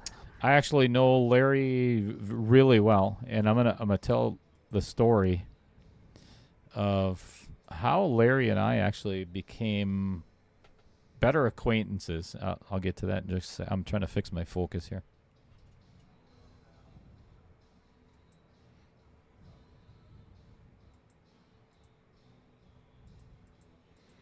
So 2 shots in a row. Not going in the VDMP pocket.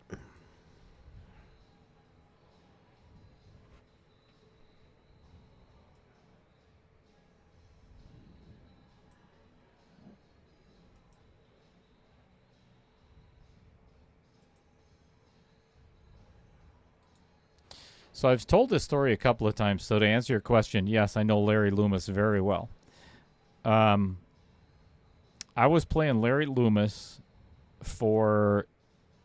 it was 9th through 12th in a no masters 9 ball. This was before I became a master. And Larry, we were tied. It was a race to 7, and we were tied we were hill, 6 apiece. Larry shoots the 7 ball, misses in the side. 7, 8, 9 are still on the table. Misses it in the side, goes off of one of the outer points and goes in the corner or something like that. And I was sitting at one of the round tables at the end, and I just slammed my fist down on the table. I mean, I was so pissed off. There's a guy behind me that had been sitting there the entire time, and he taps me on the shoulder. He's like, Dale, why are you so upset? I'm like, seriously? Did you not just see what just happened? That was freaking ridiculous. And he says, yeah, I understand that. I seen everything that happened, but you got to understand, Larry's trying to beat you just like you're trying to beat him. He didn't intend for that to happen. He's just playing the best game that he knows how. That's all he said. That was my introduction to Pete Hurd. I had never met Pete before that. I will never forget that for the rest of my entire life. And that, I thank Pete Hurd for that every time I even consider getting upset.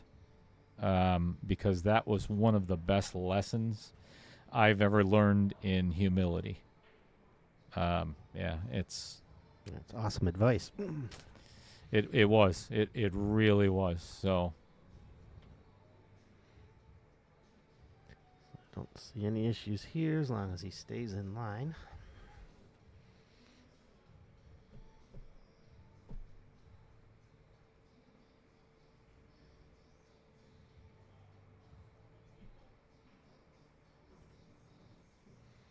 So that must have been before you and I were playing at Sly's one time. Without a doubt. You and I played against each other at Slice? Yeah, that's when I was first kind of learning and had what now would be a bank shot in the side, you know. And instead I just rolled it to the rail and did that a couple times. And then after the match, you're like, why the hell didn't you just shoot that in the pocket? Did I really? Yep. Wow, you got a hell of a memory, Roger. I can remember I don't remember. Long things, but not stuff I did a few hours ago. Yeah, I hear you. Oh, what'd I tell you? So I had a pretty piss poor attitude, didn't I? You did. Yeah, I did. I'll be the first But- to admit it. I was such an asshole back in those But days. you came up and apologized later, so. Okay. That's the same tournament, too, that Easy Money knocked the cue ball off the table, and so I was sitting there, and I waited like 5. Oh. Almost made that. Wow. I waited like 5 minutes. He goes, "What you doing?" And I said, "Oh, I'm waiting for you to go get the cue ball you knocked off the table." Yeah, Easy Money had quite the temper, too. Yeah, those are days I'm not proud of at all. Back then, I was just playing for fun, having a few beers. I was messed up in all kinds of crap back then. But I tell you, I loved slice. It was That was- Friday night tournament. There could be 4 players or 40. Yep. You know, I mean, Randy Lamar would show up. Duncan Kaufman would show up. I mean, Bill Milkey would show up. You know, that's the only guy on the planet that I know, without a doubt, the more he drank, the better he shot. Yep. Dennis Babcock was there all the time.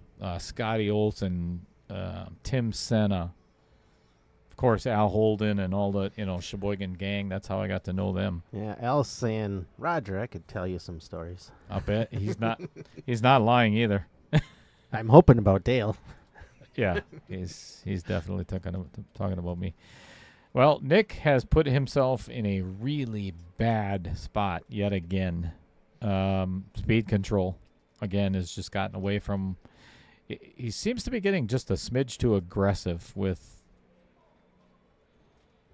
some of the shots that he's taking, and putting himself in like a no-win situation.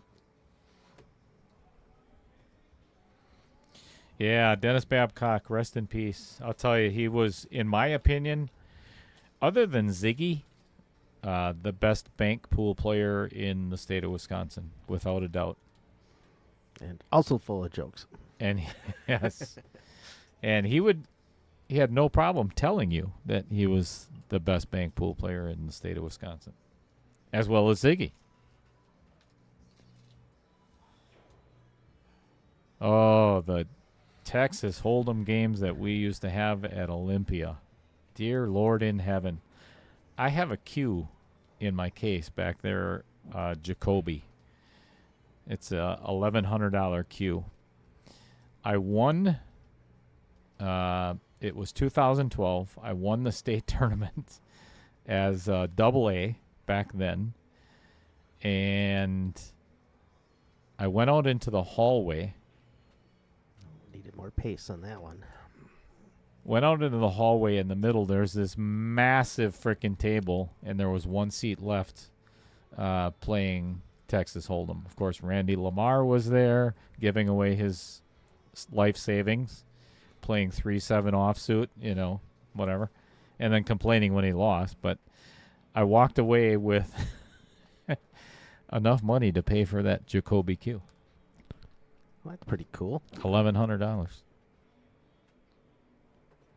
Very nice shot by Troy Islandsea to get. Yes, he did get a little nudge on the 10 to help him out, but it was a really good shot on the 9.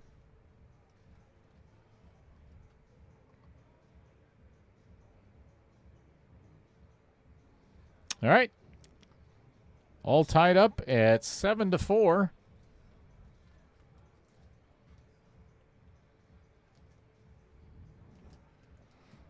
And speaking of Ziggy and Bill Milkey, I remember them at a downtown club match one night playing like $500 bank pool, and neither one of them could stand up. Shocking. And of course, Ziggy would do his, one leg outs with his drink in hand, go all the way down to the floor. Sometimes he'd do it on top of a freaking bar stool. Yep, or jump up on the bar stool. Jump on the bar stool. Yep. Yeah, he was. I'd like to see him do that now without throwing out a hip.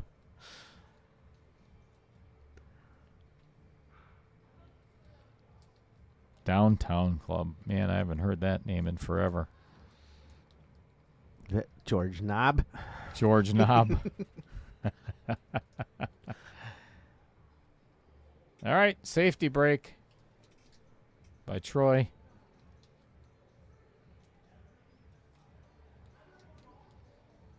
Wait, did something go in? Oh, yeah, 3 balls in. Why would you play a safety break on yourself? Doesn't make any sense. Practice your push out. Yeah, that's Kick good save. point. Good point.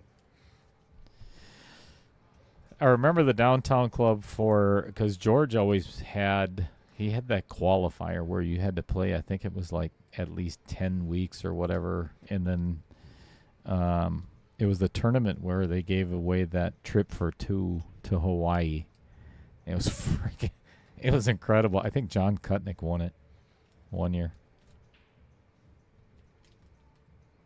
But that was a pretty cool tournament. That's when 9-ball was huge. Yeah, that's when they had, was it the Rackham?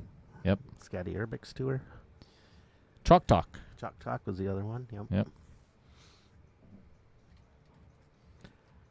Not that we're dating ourselves any here. No, there's some carbon dating for you.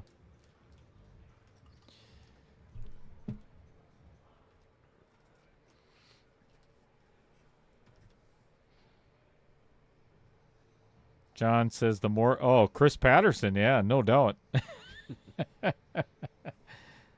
I didn't know Chris really drank all that much anymore. I mean, I haven't seen him lately, but man, I remember back 30 years ago, he could put him down.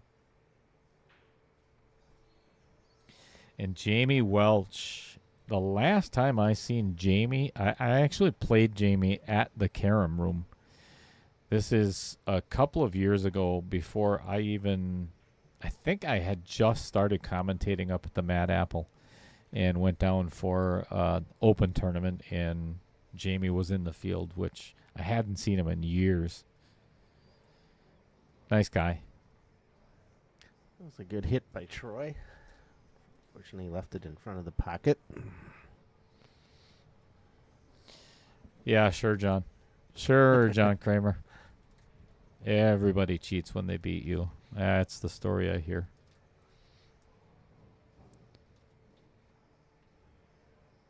Pretty sure Matt Strong taught him how to play.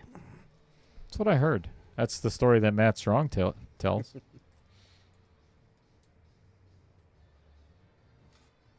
Yeah, I think I've heard that story from Matt Strong at least 40, 50 times. Yeah, I taught John Kramer everything he knows.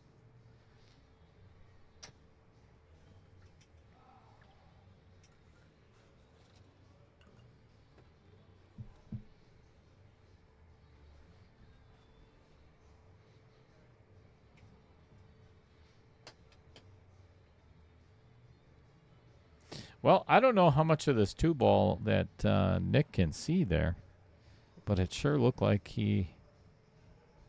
Just a piece. Yep.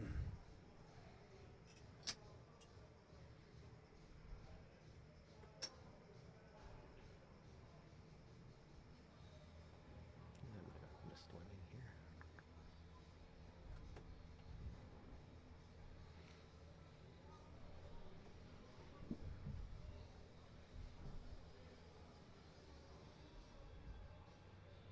So I think it's actually 1 week from today, as a matter of fact, is October 1st. That is going to be the sign-ups for, I think I might even have a flyer for that. No, I don't. I do, but it's somewhere.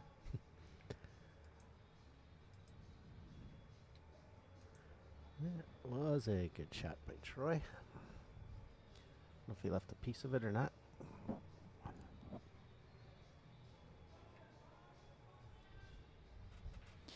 So because I am all about the players and what honestly is best for them when it comes to the knockout challenge is So I have it listed on the flyer that it's a $5.99 and under. It's a 128 player bracket. It's going to be a minimum, and again, minimum of $10,000 for first place. So, should it be just a straight $5.99 and under, or should it be like $5.99 down to $5.25? Because in that gap or in that Fargo range, I can easily get 128, I believe. I agree. Because I do want to do a 64-player bracket at $4.99 and under. And then sometime this winter, I want to do a 32-player bracket for the ladies. We're going to do a ladies knockout challenge as well. Race to 1. Just kidding. I'm kidding. That should get you some hate mail. Again? No, that's one of the details. Quite honestly, I don't think there's enough tournaments for amateur women to play in the state of Wisconsin, and I don't think it's fair. I really don't. Are there as many women players? No, of course not. Why? Because men don't live longer and they play stupid games. Something like that. But I think there should be more tournaments for ladies.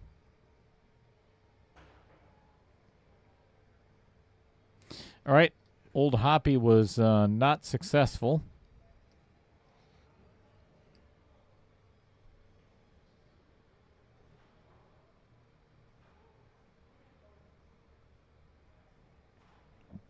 Scott Krieger says $5.99 to $5.15. Let me guess. Scott Krieger's Fargo is $5.15.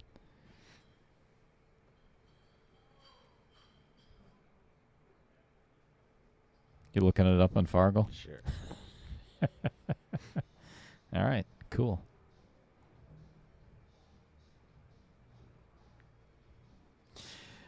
Yes, John Kramer, $10,000 for first place. And that does not include the player auction and does not include the onboard sportswear jersey or the Wisconsin Billiards Hall of Fame 5-year membership and Wisconsin Billiards Hall of Fame jersey. And what else are we giving away? Oh, the Players Trophy. Another one of my 9-foot pool tables.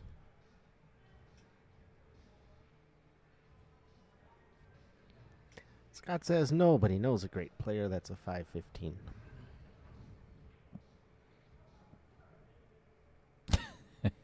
Al Holden.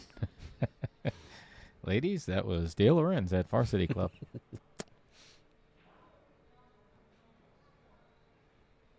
And I think I have his email somewhere, too. Yep.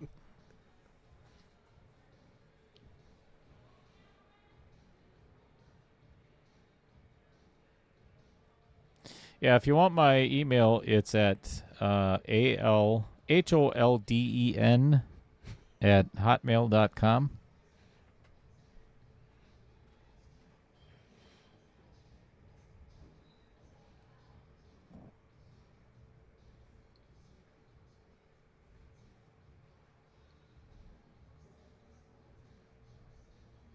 Slow Mo's billiards. You know, that's one of the things. I'll be quite honest with you. I did not expect to happen with 1.0. The very first knockout challenge. It ended up being a handicap tournament. So every 50 points in Fargo difference was one game. Because of the momentum that this has gained, I don't want to run another handicap tournament. I'd rather do, a 450 to 451, or 401 to 450, 451 to 500. That range, and no handicapping.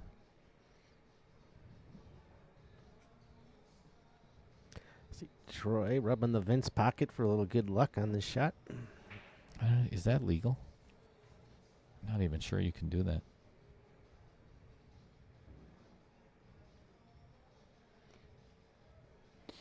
Well, I think he hit it way too good because he hit it really clean. That 7 ball went in the center of the pocket, and unfortunately for Troy, has left him pretty difficult on the 7 ball, and brings in both side pockets for a scratch.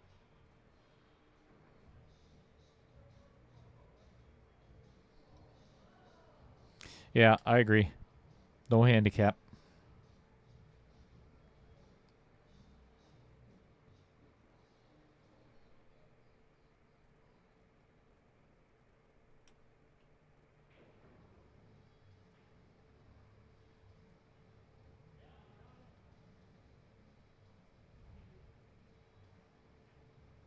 Wow, that was beautiful. Did he hit that well?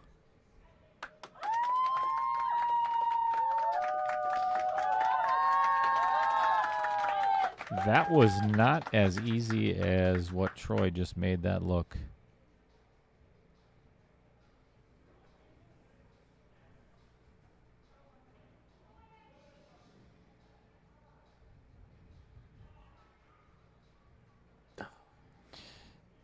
So did you see on that shot, Roger, where he had like a wrist twist where he, right at the end of that, he's like trying to guide that 9 ball into the pocket.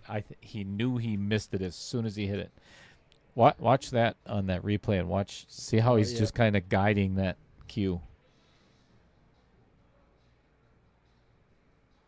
That's a huge swing right there. Instead of 8-4, now it's going to be 7-5. It's a big swing. Big swing. All right. Troy has decided to walk away from the table and go beat his head against the urinal after missing that 9 ball, which, all right, however. We're going to go to a commercial break, and we'll be right back.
Digital Pool is the ultimate app for billiards enthusiasts, tournament directors, and league operators. Digital Pool enables world-class billiards events by using innovative technology to enhance and streamline the experience at every angle. Experience features like live scoring, text notifications, table assignments, real-time match updates, automatic reporting the Fargo rating, player stats and profiles, live streaming overlays, online player registration, and digital payment tracking. Enjoy all this and more by signing up for your free account at digitalpool.com. Dumper Dan's charter fishing fleet in the Port of Sheboygan is Wisconsin's proven charter fishing leader, running the most trips and catching the most fish. Enjoy great fishing for trout and salmon aboard one of our 6 fully equipped modern charter boats with experience and professional crews. See why Dumper Dan's is the most popular name in the industry. We offer fishing and lodging packages featuring the best in riverfront condos and hotel accommodations. Half or 3/4 day trips available, so call to make your reservations today or log on to dumperdan.com. Dumper Dan's charter fishing fleet, Wisconsin's proven charter fishing leader.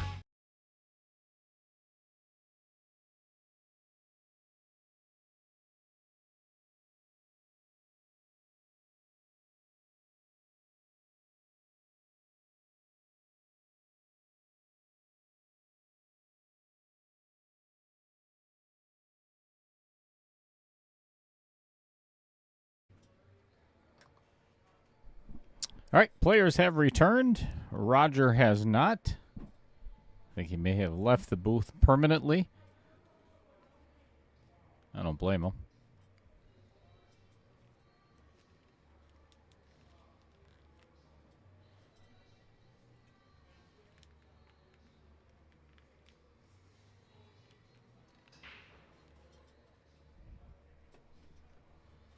All right.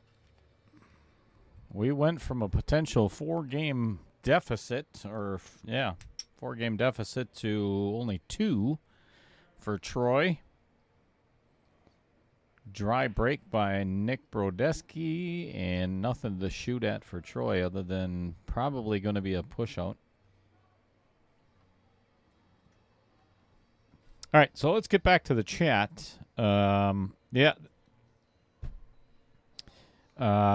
John had said too about the break and run, or the break pot at Kramer was like $30,000 again.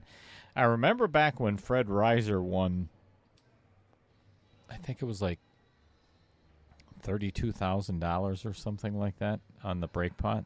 Just incredible amount of money.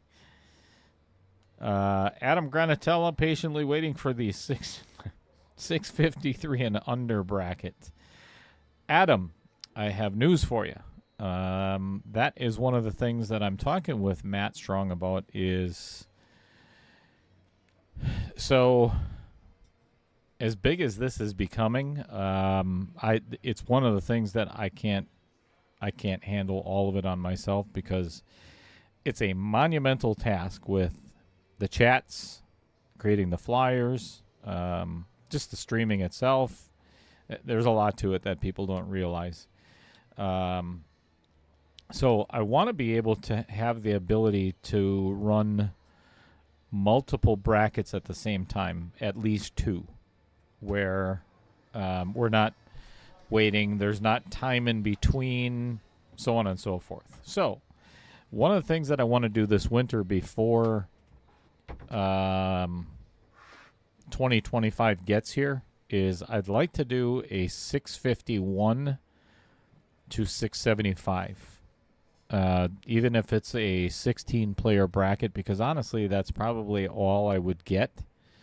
But I think that's a very good... Oh, I'll be back. I got to go watch a hit.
Quite honestly, for the life of me, I don't understand why modern technology is not used in every single...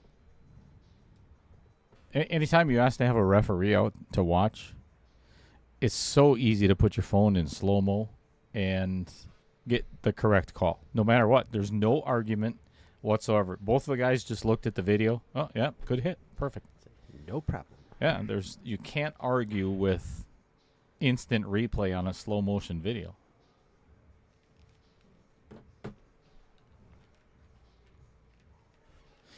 When you leave it up to the discrepancy of, and again, this is just my opinion, but you've got, some of the match room and whatever, they have instant replay, they have all the camera, they got $30,000 cameras and everything else.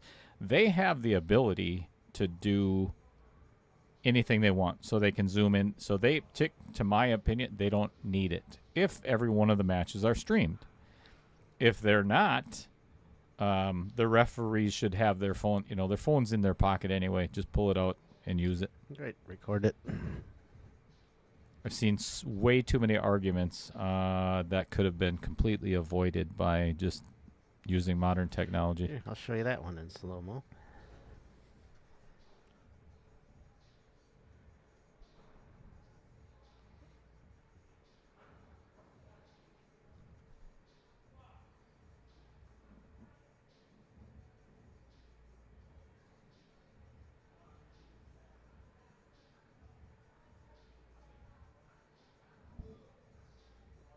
Hit the ball first before the rail. Yep. Just boy, that is the closest shot I think I've ever seen. Wow, was that intentional? Yeah. An intentional double kiss between the 8 and 10 to play safe? Wow. That's impressive.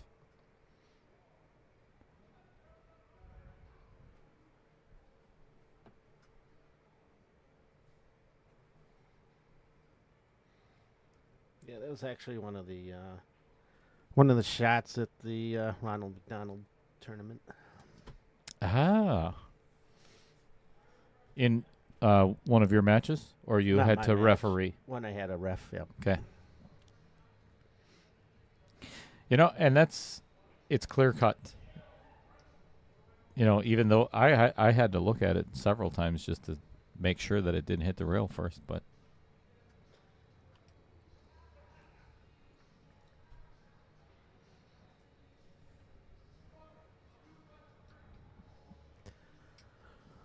Oh, Dan Yunner, were your ears ringing? yeah, jeez. Just when you thought you were, safe, having a good night in the chat.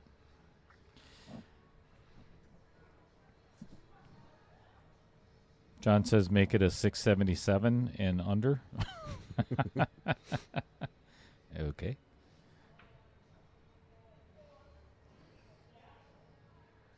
So one of the things it's Dan Vogel, I believe his name was. He messaged me earlier today, and he was talking about, because he's on the Mad Apple King of the Hill list, and he's been waiting a while. So I told him, if you get an opportunity, if he's been watching the Knockout Challenge, some people don't realize it. That's why the Knockout Challenge was one of the reasons why it was created, is because it's such a long list of.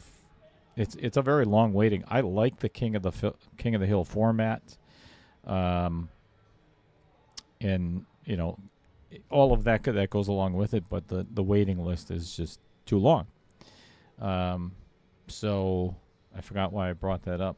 Oh, all of these announcements when I post a new flyer, and if you want to participate or be a player in one of the Knockout Challenges, they always get posted in the KO Challenge Facebook page group first, along with the Outer Points Productions Facebook page before they go public.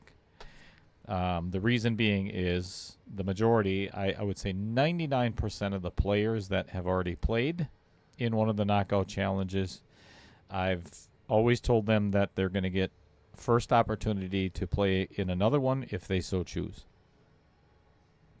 So that being said, as a member of those Facebook groups, you're going to find out before everybody else does.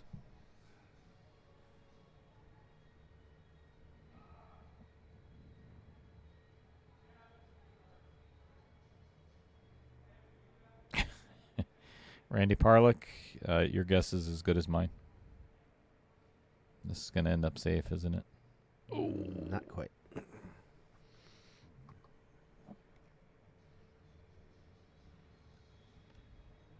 Not like you got to get out of bed anyway in the morning, Randy.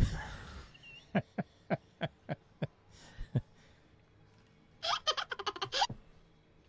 was worth a laugh.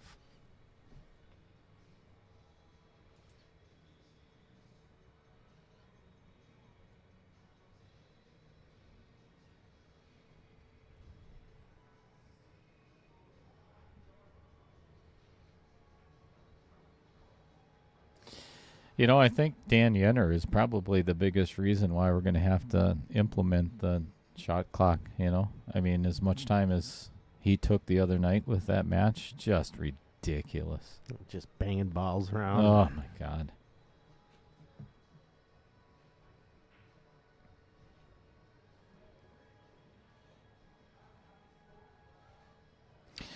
Well, Nick has given Troy the opportunity back again to pocket the 5 ball in a other than the Vincent Didio Memorial pocket and get back. Actually, this is like middle ball, maybe a little follow to get right back to where it is now. Nice medium pace. Stop trying to slam it in.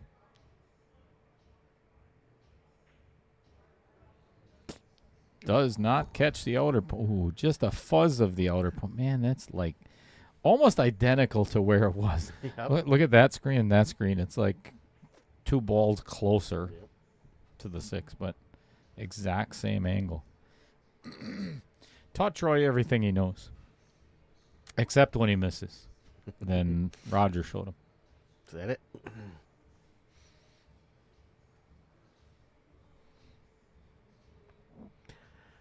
Dan Yenner says he's fine with the shot clock. He doesn't shoot slow. True story.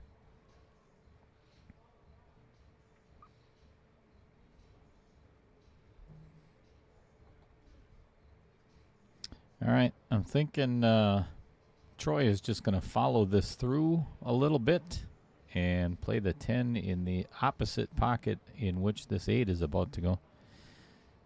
Oh, I am completely wrong. He is got the angle to just draw it back just a smidge.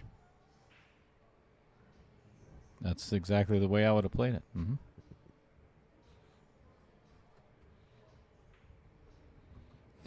All right, we are all tied up at 5-8. Let's go to our sponsor spotlight, which we haven't done. Let's talk about this gal, well, guy and gal. It's Lynn and Kevin Dorn. I had mentioned, you know what? I think we should actually, let's find out. So Lynn Dorn owns LK Painting and Staining, and they work with doors, windows, walls, base, case, staircase, cabinets, really pretty much anything in your home that needs to be finished, including picking up the dog shit in your backyard. And if you are interested in having that done, they do landscaping, you name it. I think somebody should actually give them, should we call him, Roger? Go ahead. I think we should call Kevin and just see what he's up to.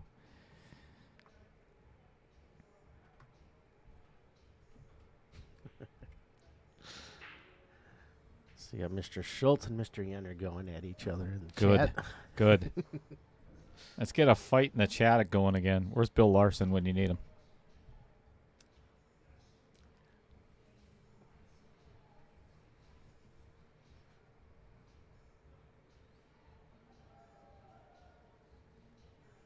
All right, everybody, it's ringing.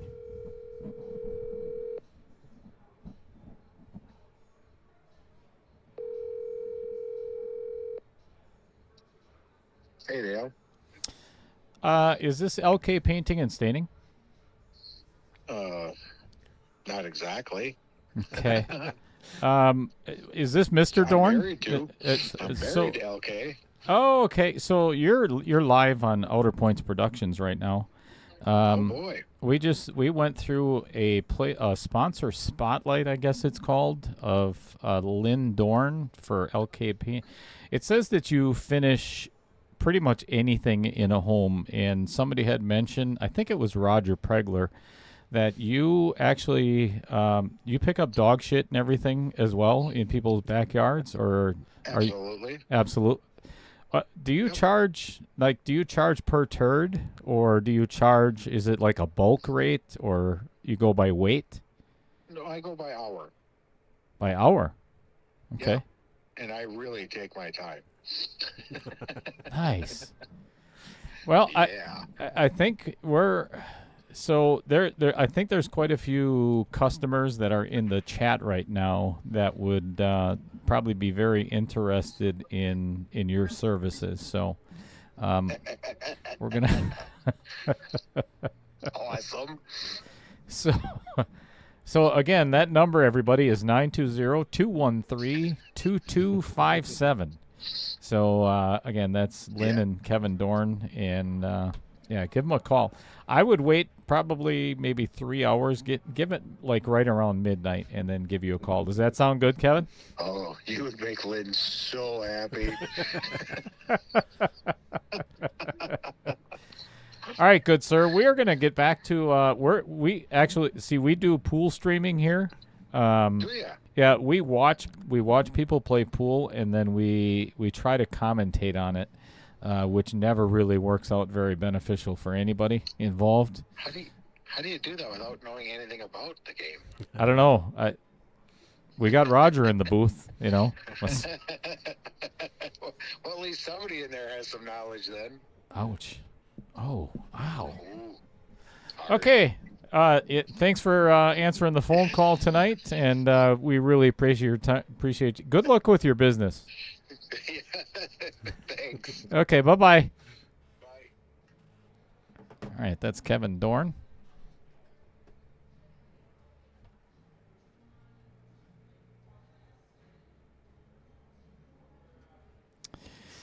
Well, yet again, I am assuming we're probably going to get fined by YouTube yet again.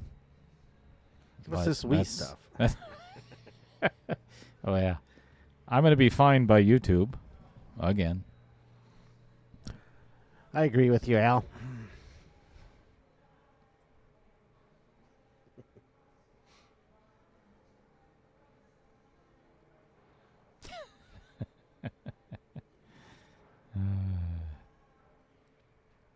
I promise you, mark my words, everybody.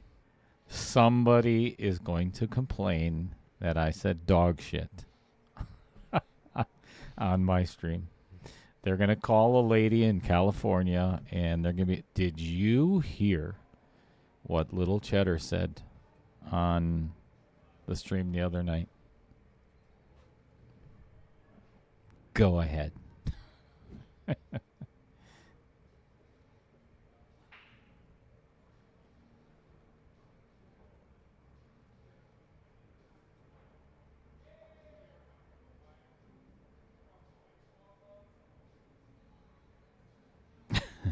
Coles, you enter the camera, adds 50 pounds. Uh-oh. Oh, boy. I think Nick got a little bit too close to this 8-ball to pocket it in the side anymore. And you're looking right at it, Roger. Does it? I mean, if you were shooting, could you make that shot or no? Without scratching or miscuing? Very close. I don't think he can pocket this. Looks a little farther up than what that shows. The overhead, it doesn't look as bad. Okay. Yep. Never mind. How's this for shape?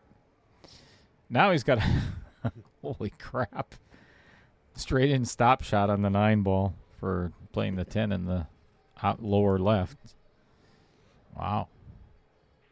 That was, holy cow. That got pretty close to staying on the table. All right, tied up at 6-8.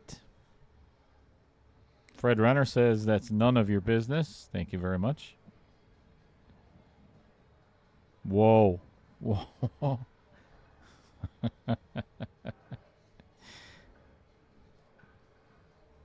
So it starts off with Al Holden saying, Kevin, you should charge it by the pound, especially with Dale. Funny. Jimmy says for promoting Growing Green.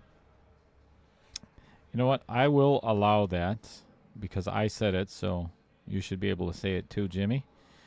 Who gives a dog shit? Mad Matt, the poop or Dale's weight? Thank you.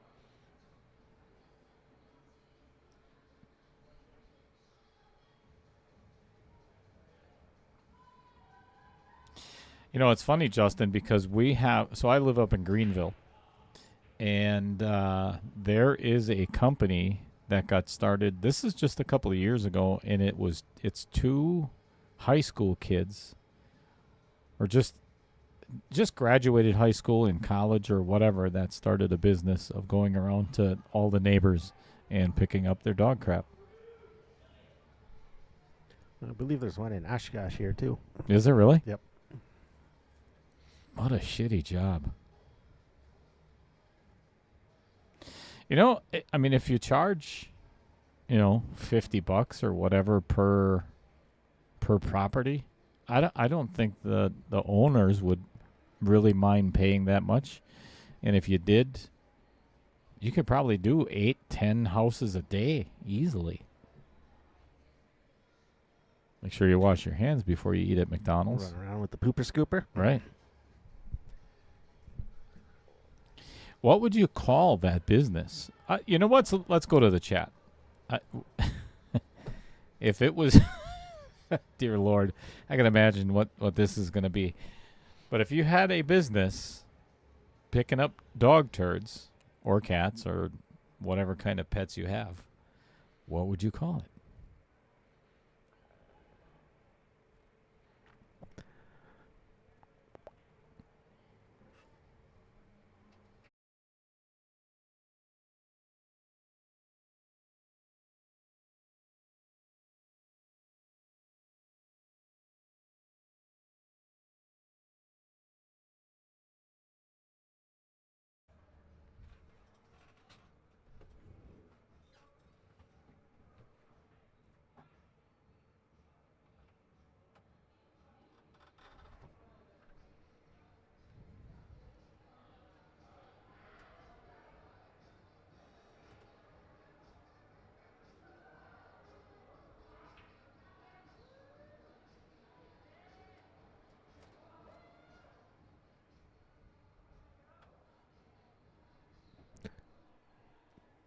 All right, guys. Dale left the booth, so let's come up with all the good names with Dale, Lorenz, Pooper Scoopers.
Little cheddar patrol.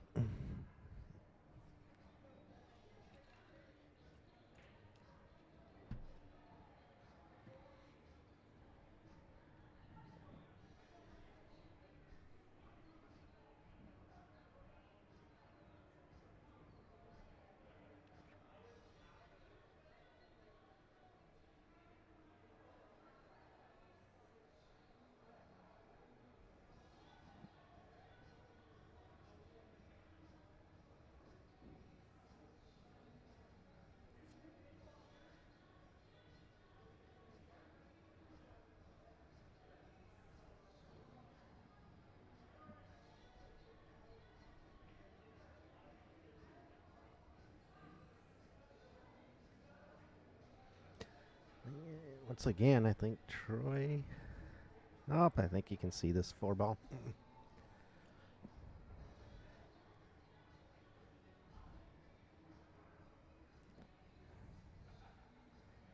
Nope, he cannot see the 4-ball.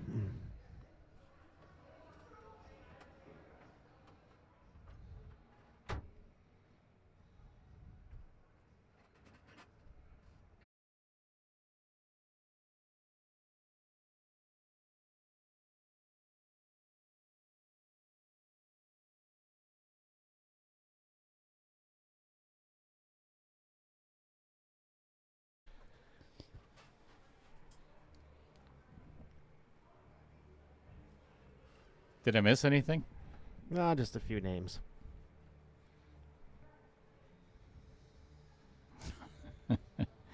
Poop Patrol. All right.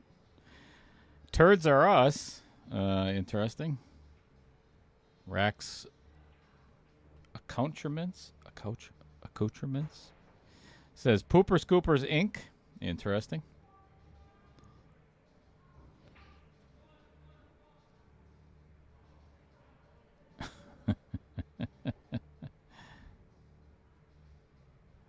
Justin Ellis. I bet they make a shit ton of money. That's funny.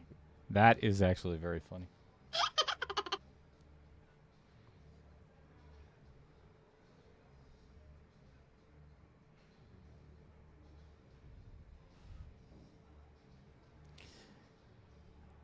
I don't know if the 6-ball passes that 9. Does it? I think it does. Oh, it's got to be hit pretty clean. Oh, there's a friendly little rub. Jason Gibbs says, not your average doggy bag. Very nice. Thanks again, Jason, for sitting in the other night for Mike Schultz's monumental marathon freaking match. My ass is still sore from that match. It's just ridiculous. Chad Bames says Poop Patrol. Dave Peters says turd herding. Oh. Dingleberry Destroyers LLC. They poop them, we scoop them. What the hell is wrong with Dan Yenner? I mean, has anybody ever figured it out? I mean, it's got to be something pretty serious. All right, we're tied up at 8-7. Well, this has become a match. Getting close. Is Troy just hooking himself on a couple balls? This basically has come down to these guys are playing for $100 a game in a race to 4. Well, Nick has to win 5. Troy has to win 4. You know, common core math. Matt Strong.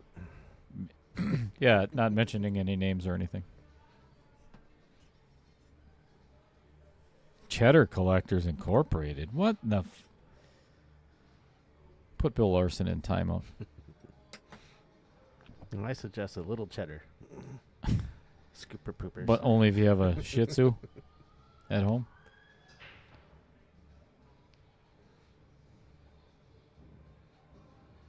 One of my favorite comedians, and obviously ventriloquist, is Jesus. Are you kidding me? Jeff. Dunham? Dunham. What an idiot. Dunham.com. And I love one of his earlier day bits about his little dog, where he'd punt him over the fence or something. I don't remember that one.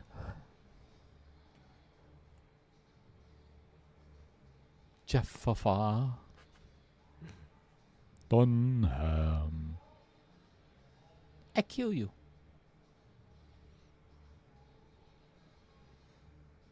I think he'd get copyrighted if we did Jeff Dunham sound bites. Only one way to find out. Let's start your YouTube channel and try it first, and then we'll test it out on yours and see if it works. I'm having a mind blank in all his characters right now. So there's Peanut, Walter, Ahmed, the dead terrorist, and then there's what's the country bumpkin? Oh my gosh.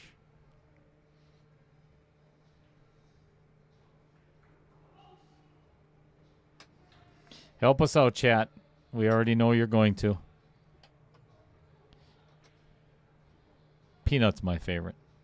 I like him. Well, Walter's pretty good too. Since he started doing the Joe Biden things, it's pretty good. Jose. Oh, Jose Jalapeno on a stick.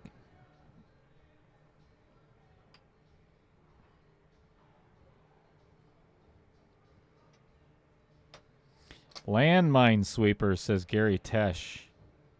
Scott Krieger says, not your father's fertilizer. Wow. Wow.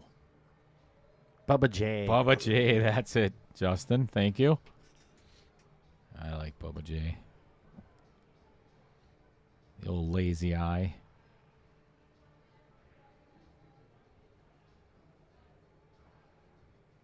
It's a tough little cut on the 5-ball. Yep. I don't think this is a gimme here.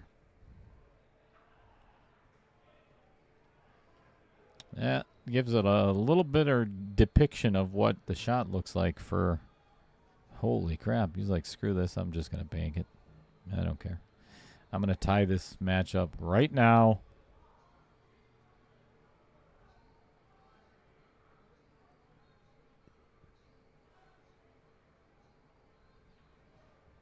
Center pocket.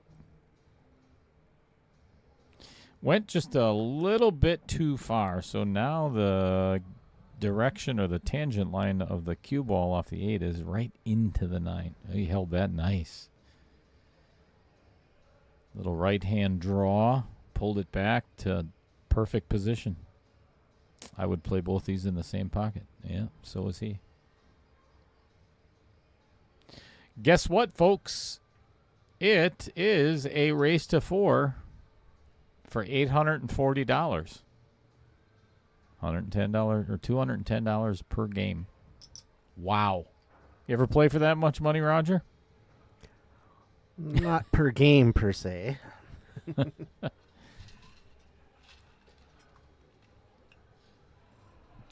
John, that is greatly appreciated. Thank you. That means everything, seriously. That awesome. You are very welcome. And we greatly appreciate the lies about the top notch being, the commentary being top notch, because that I don't know what you're drinking. Send some this way. Yeah. All right. Race to 4. And he starts off with a scratch in the side and a 1-2 combo for Troy to start out this game. And the 3 not in a very nice spot. He could end up or might end up playing the 3-9 combo into the Vincent Didio Memorial pocket.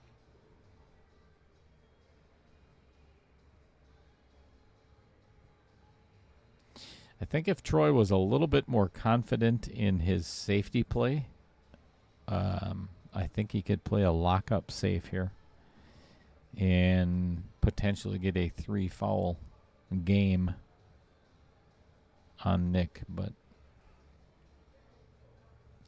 I think if I was playing, I'd go for the run-out. I think he should have kept the cue ball where he had it. I agree. Yeah, I don't like the position that he's putting this cue ball, because now the 1 ball is going to come down table towards the middle of the table. So you have to decide where the cue ball is going to go. Not if you hit it like that. The hell were we talking about, Roger? I was thinking the 1 was going to go to the rail. I did too. And the cue down. Yeah, I thought that 1 was going way towards the middle. Yes, it is, Randy Parlick. I went to high school with Randy. Oh, no kidding. Yeah. Sorry to hear that. Sorry for him. Uh-oh.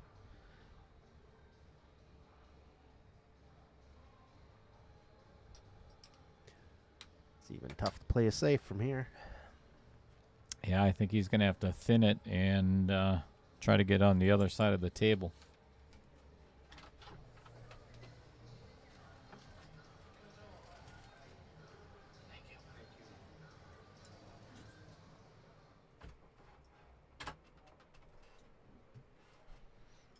Now the question machine. I think the 3 hit the rail, but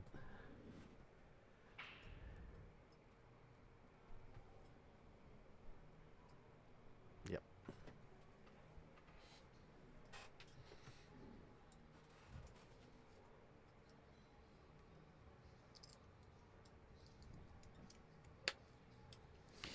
That's one of the moments where a red challenge flag could have been brought into play.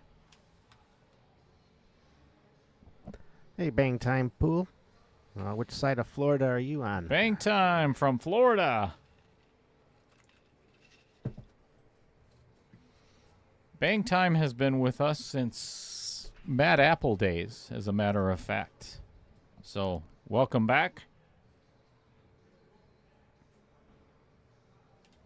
Well, I don't think he's following just me, because I also see him on Post Up for Collins. I've also seen him on Frank Manetti's stream and several of the other ones. So, very much into pool.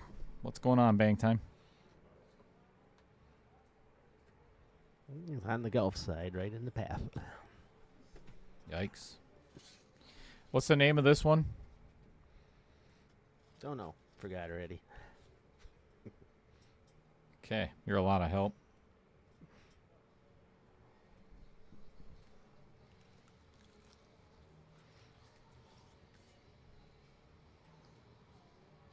Helene.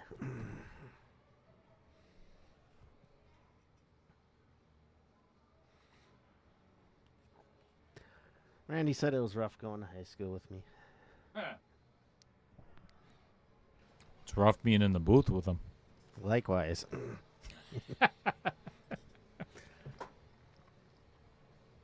should have listened to all the other co-commentators. About not doing it? Not doing it. Yeah, I don't blame you.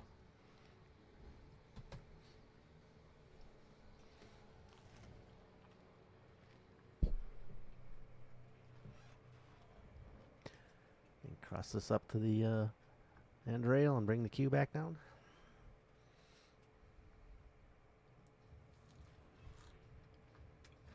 Foul.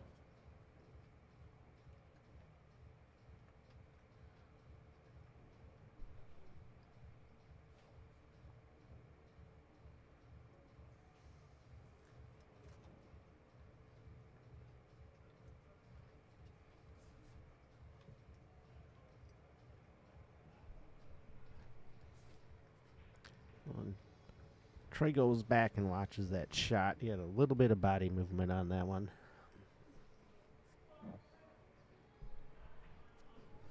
Say that again, sorry? So Troy goes back and watches that shot. He had a little bit of body movement on that one.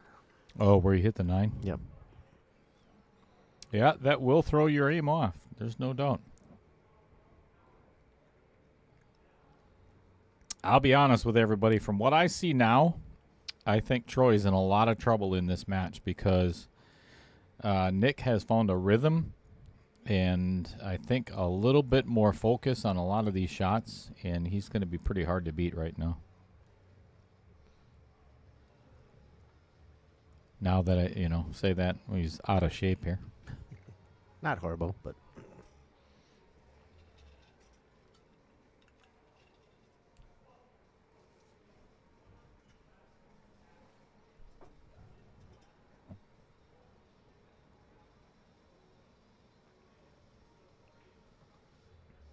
Yep, that is a guaranteed commentator's curse there. Well, major opportunity for Troy. absolutely got to take advantage of this. No doubt about it. 3 balls left on the table, and the 7 ball pretty much sitting dead in the pocket.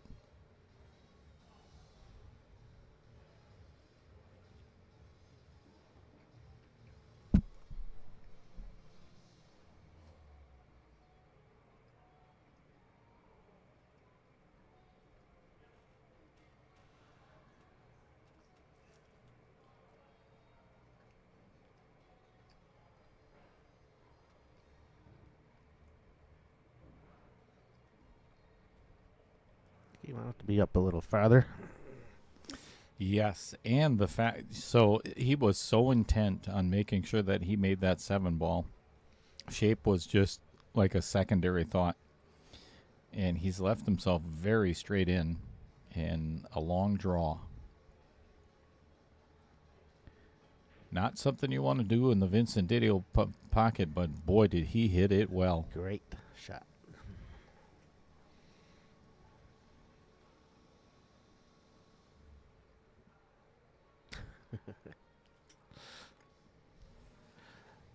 Justin says we should play a game with the commentators who can get the most curses for a small reward. Between each other or from the chat? Right, no doubt.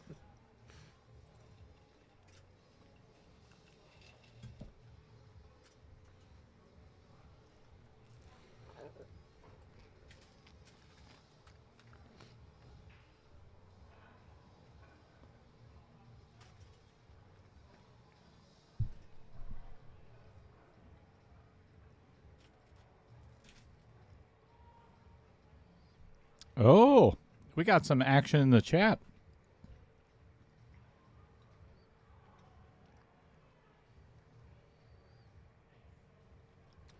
Rax accoutrements.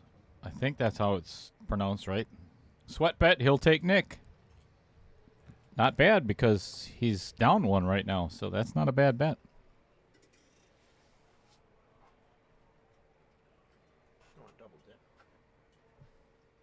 I'll kick your ass.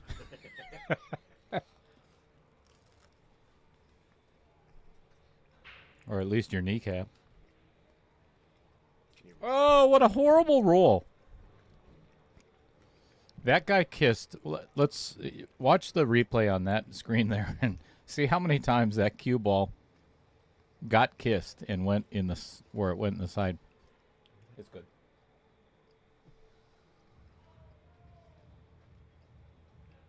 Oh no, you gotta hit play. Stuck. Must have bumped it.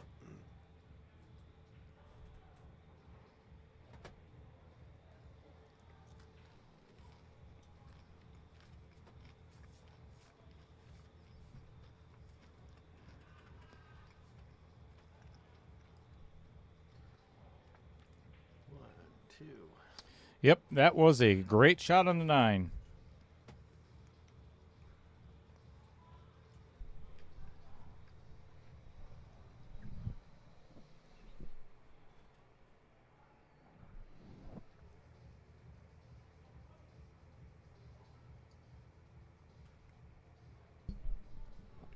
I think the replay button is broken, Randy. What replay button?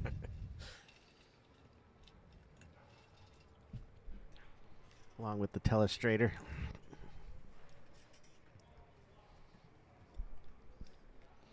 Oh, we have a bet.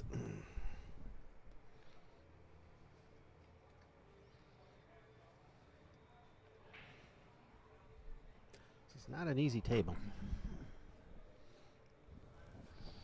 Well, I tell you what, Justin, I would actually recommend not taking Tony for $30 because he's not playing. I'm just saying.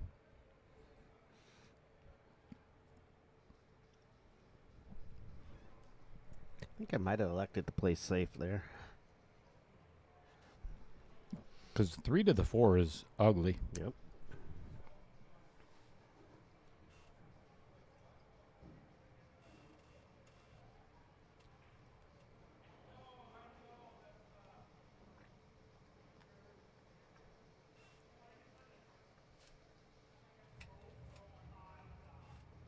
As I say, had a small window for that 4 on either side of that 8.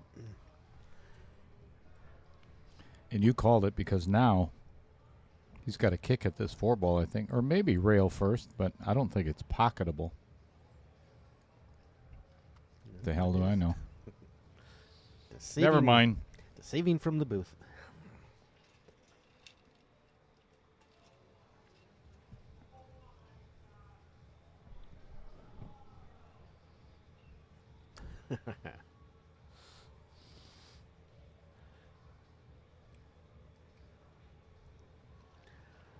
Randy giving you a little rub. Yeah, there's no gambling in the Knockout Challenge, just so you guys know, unless I'm winning or I'm playing.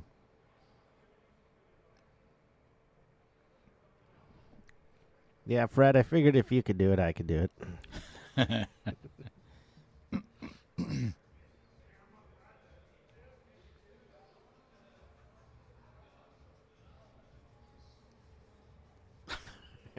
Appreciate it, Randy. Thanks a lot. Yes, I know they do. I do too. I just haven't started it today. Literally. You hit that a little hard.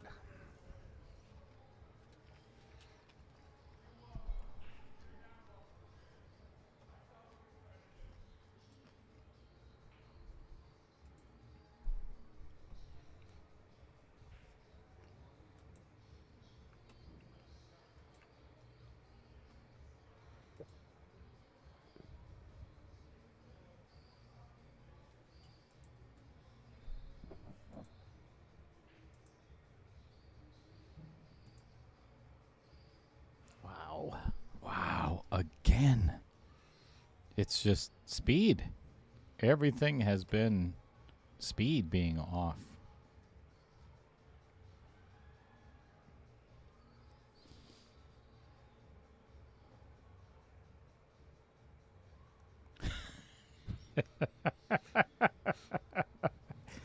I'm not sure whether to laugh at Fred or never talk to him again. I'm leaning more towards never talking to him again. I don't care who you are. That's funny shit right there, though.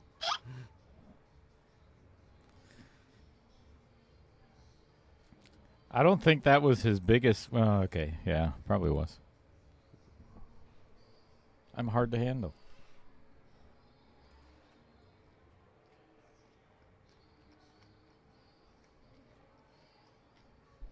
Dan Yenner says we're going hill again. Son of a... Why I not? gotta work in the morning. Why not?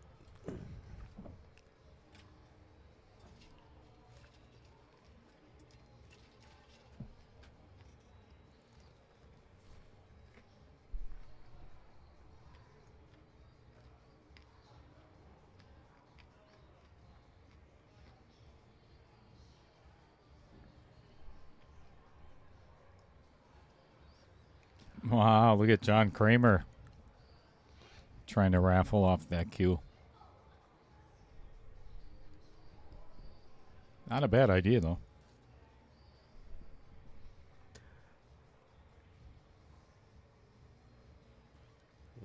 Side, roll up on the 10. That is definitely the way I would play it. Holy cow.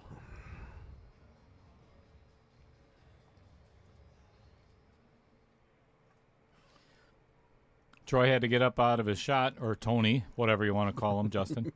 Had to get up out of his shot because there's a lot of yelling going on. I don't even know where that came from. I don't either. I think the dartboard, I'm not sure.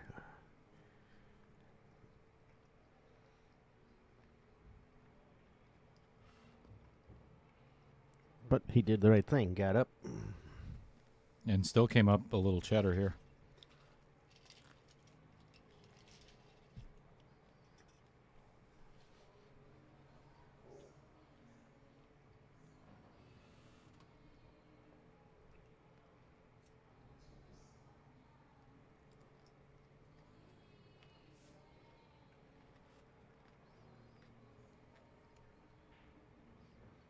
Overhit it again.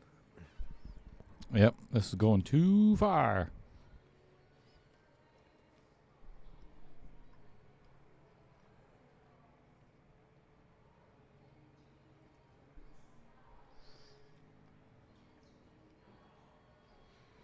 So I think Dan Yenner's saying he's going to do another hill match next time he plays. That's kind of what I gathered from that comment.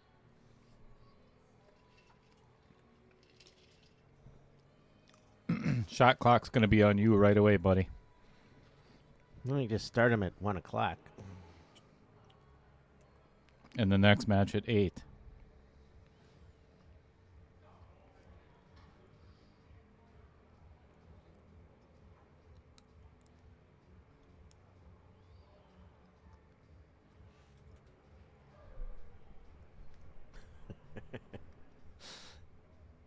John, I'm predicting Hill with the Vince pocket screwing someone.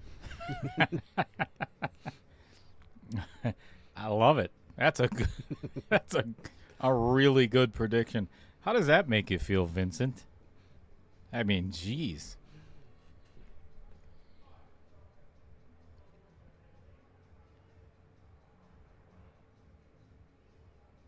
What a big shot on the 10 ball. I mean, this is just massive. Wow. Drilled it. Wow. Stayed down, followed through. Either 9-9 or 10-8. Huge. What a huge pocket on that 10 ball. Vince said it's a win for him. Speaking of a win for me, check out how nice this thing is turning out. You got to see this.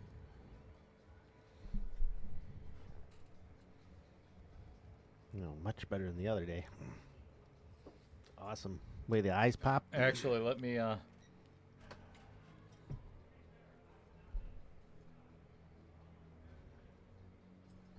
actually makes it worse. Never mind. Yeah. Amazing. I'll tell you, if you've ever considered getting a tattoo, give Vincent Didio a call. Gallery 83. You know what? Right before he breaks, why don't we do a sponsor spotlight of Vincent Didio? Gallery 83 Tattoo Company. He is a multi-award winning artist with 20 years of experience in all styles of tattooing. From elaborate black and gray realism, which is what you just seen on my arm, to simple, small designs, he is equipped to bring all of your ideas to life. And he did a freaking incredible job of the picture that I sent him is identical to what is on my arm. Just an amazing, talented man. So, thank you much, buddy.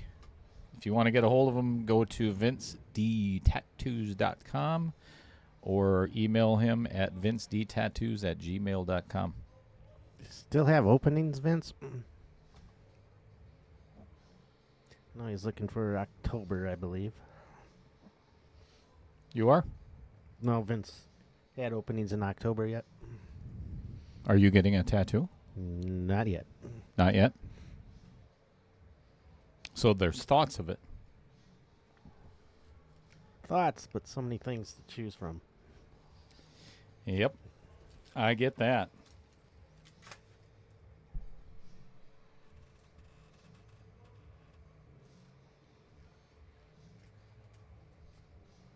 Chicken strip? I'm good.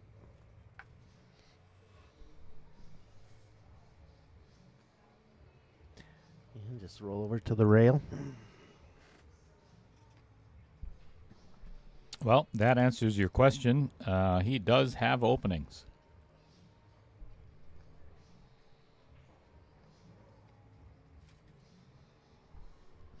Yes, Fred Dodge, and it's funny to see the transformation of what it looked like. Ooh, this is going to get right on the... Ooh, it got away from it. He's okay. The transformation so I had it done last week Sunday, so we're looking at 10 days right now, going into day 10, of how, and he said, oh, don't worry, it'll lighten up, and, the colors will, because there's pink in her ears and pink on her tongue, and none of that really showed, and every day it changes just a little bit more and more and gets more detailed. It's pretty cool. It's fun to watch. So, Vince, I got to know, did Little Cheddar scream at all?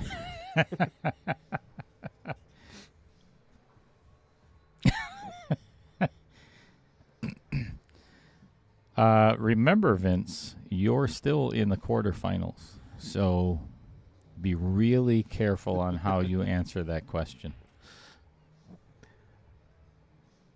Your opponent might be up 5-0 without even playing a game.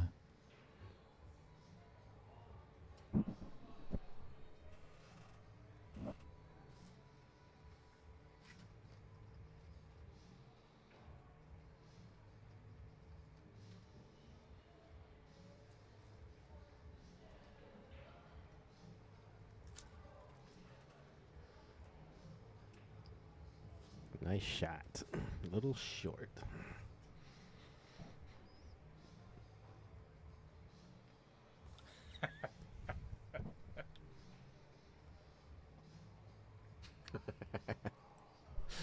He's actually not lying. There's one point where it felt like he was tattooing the freaking bone inside of my arm because it was going over skin that had already been tattooed. A little sensitive. What? You don't like this size needle? Right.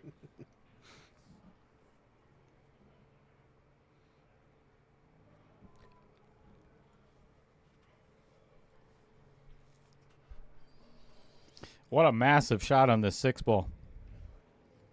No, the other side of the 8. Oh, boy. Who said that about the Vincent Didio pocket?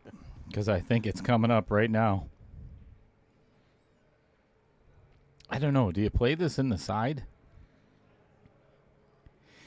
I think I almost would. Switch the view. I think I would almost play this in the side and just try I to think drift past roll the up, 9 yep. a little.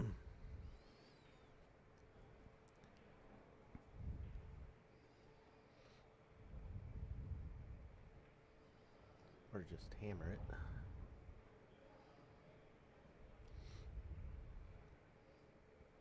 Wow, that turned out nicely. Shooting away from your 10 ball now,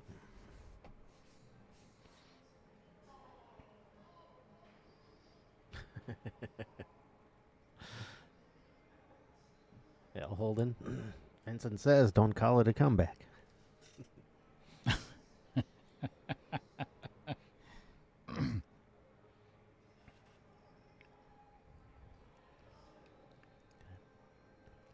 Oh boy, and he left. It's not an easy shot for Nick, but I guarantee he's glad to be at the table. Yeah, watch how much he moved a lot.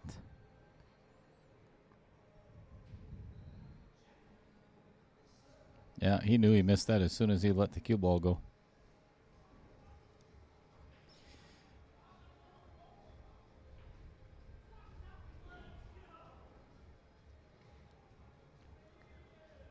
So Fred Dodge is not lying. And I'll be the first to admit it. I had tears in my eyes at the very end when we were all done. Tattoo was on. Bandage was on. Or no, I'm sorry. Went into the restroom.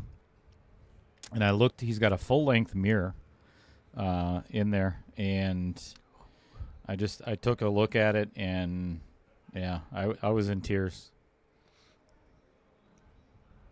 Awesome. Very meaningful. Very meaningful tattoo, if you guys didn't know. So Nick rattled it and didn't leave Troy exactly in an easy shot. I don't think he can make this without scratching. I'm not You sure. said that about my one shot, too. Oh, yeah, that's true. It's close.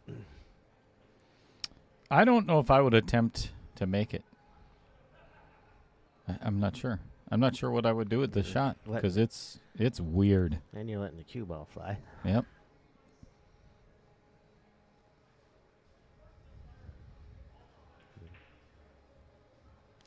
He could actually thin this on the other side That's what I was and thinking. go 2 rails all the way back down to the other end of the table. Man, I need my telestrator, Roger. You're gonna have to help me find one. Because I honestly would play a safe here. Put both balls on each end of the table on the short rail. It's hard. I don't think he'll scratch, but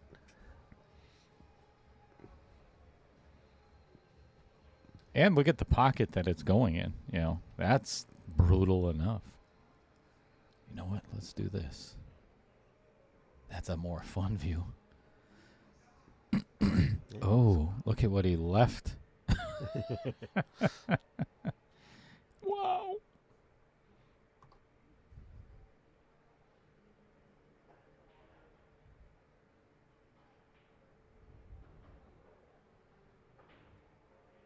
Yeah, you definitely wouldn't have scratched if he would have cut that in the corner.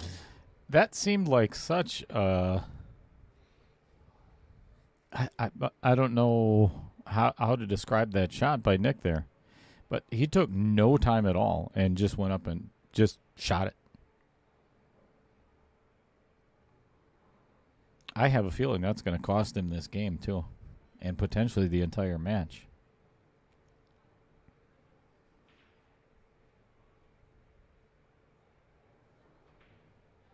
That's the reason why. Good bank. All right, Troy Iloncaie is on the hill. Nick Brodeski is not. And Roger's leaving me. Cool. Blame me? Nope.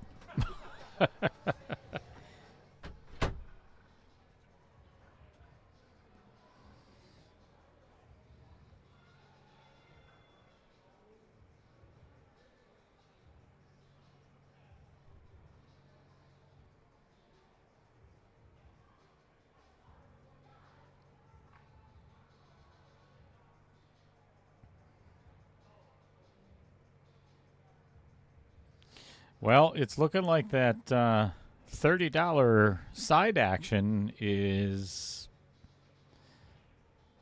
well, don't want to say it just yet, but it's looking pretty good for Justin Ellingson right now, isn't it? Lots of pool to be played yet.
Well, that was one of those that it's tough to make a call on because it looked like a complete split hit, and they didn't really have me come out and watch it or anything, so love being put in that position. Yeah, I mean, it looked like it hit Split, both balls at the same time. Can't slow it down any more than that. Nope.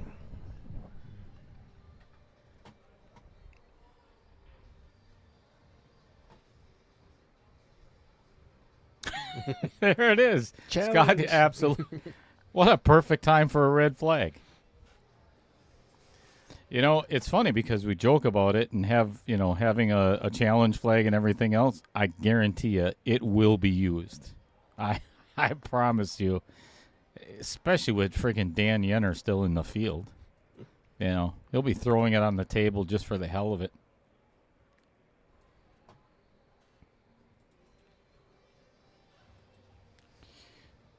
Well, this is an opportunity for Troy Iloncaie to finish this match. Has Yenner been in the booth yet? No, and he never will.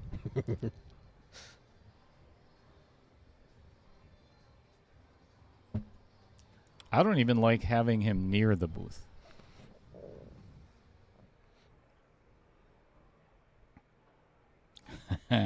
Justin Ellingson says 3 foul last game. I forget whose match that was. Derek Tauschik and Randy Boom, I think. So the very first game was a 3 foul, and the very last game was bookend 3 foul games. Pretty cool. It's hard to achieve that. It is.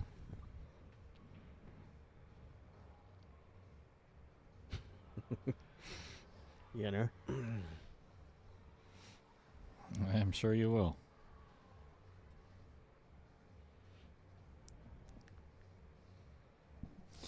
You were in the booth with Matt doing commentary? What? When? Oh, I think he got it. I think he's got to jump at this. The 5 takes away 1 rail. The 4 and 8 take away he's got a mass A around this. Yeah, good hit. Good shot. Ooh, and safe. And the roll. Damn.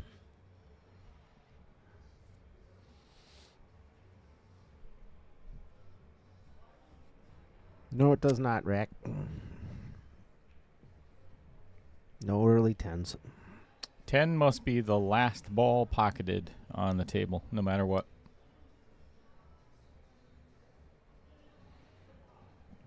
Oh, that's right. Dan was in the booth for the ring game. Yeah, what a mistake that was. It doesn't count. He wasn't with you. Like I said, that'll never happen. Great kick. What shot. a kick. What a kick by Troy Island, especially to do it on the hill. How do you get on that 3 ball now, Roger? Do you try to get on the 3 ball? Can't go forward because the 10's in the way. Can't draw it back because the 4 is in the way. Can't go to the side because it's going to hit the 5. Yikes. No fun. I think I play safe here.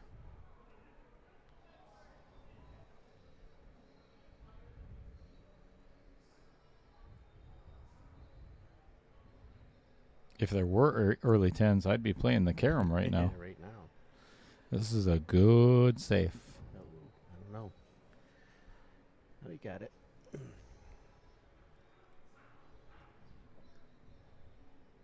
I didn't even know there were bike trails in the city of Oshkosh. Right through the varsity club? That's pretty cool. Yeah. Wow. Must be a new path. Apparently. You stop right at the bar and get a drink and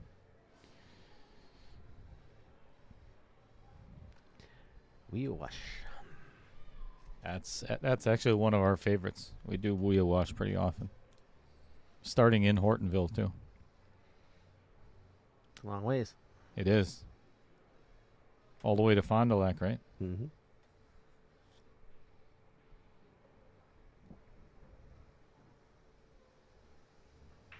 Oh no. naughty safe. This is a naughty one.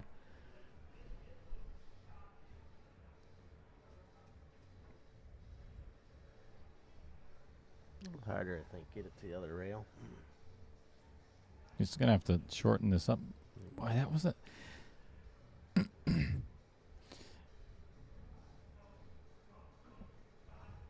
If I was to give Nick any advice on when so I don't know if you can see it on the screen at all, but he gets down and just fires.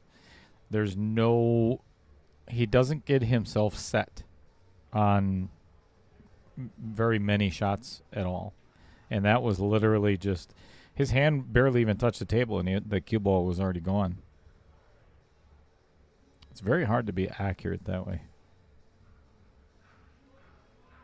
What the hell was that? Sorry, but that was... I don't understand that massive angle that he left himself on the 2 to get to the 3, because where he ended up is... He's going to have to play safe. You just hit it hard, too.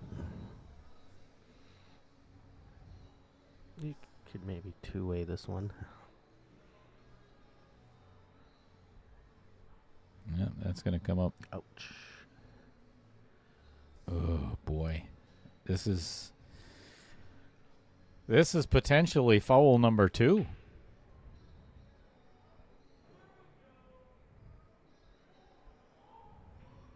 No, never mind. But left Tony with another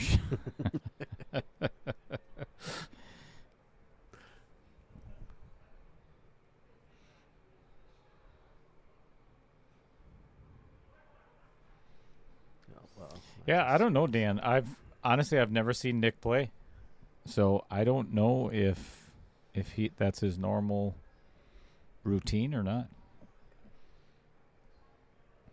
It's no being older. My eyes can't even adjust that fast. To what? Getting down on the shot, focusing. Oh yeah. You have to wear cheaters at all, or do you have glasses? I wear cheaters. Yeah, me too. I have 7 pairs sitting at home somewhere, and I don't know where any of them are. Well, one's on my face right now, but Keep one in my cue case for when I do the tournaments.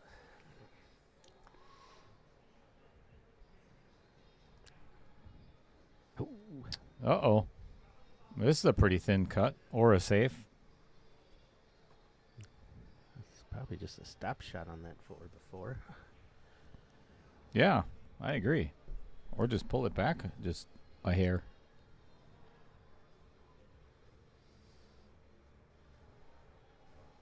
I had a little angle.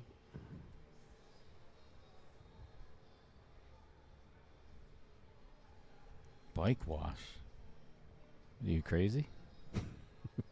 That's work. No, now let's wait a minute. Let's think about this. I'm not washing anybody's bikes. Pressure washer in the varsity club parking lot. Hire the Hooters girls. I'm in. Or the Jaeger girls. I think that's an excellent idea, Justin.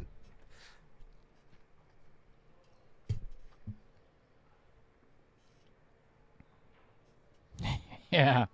We'll really get some outer points here.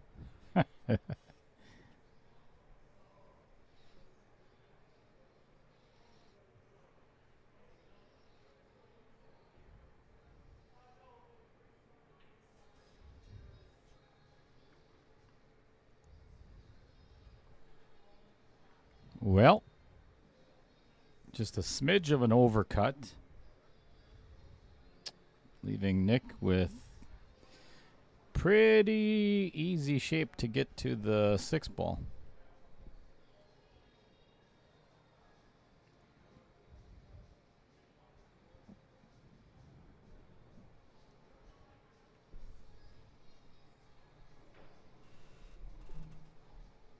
And successful.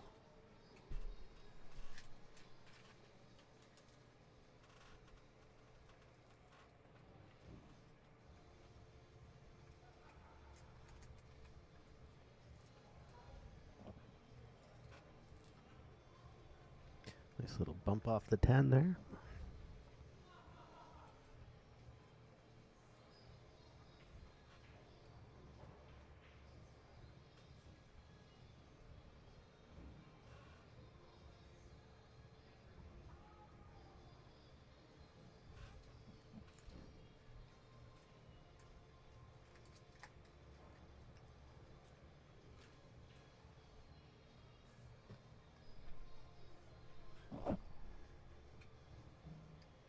We're all tied up at 11-9.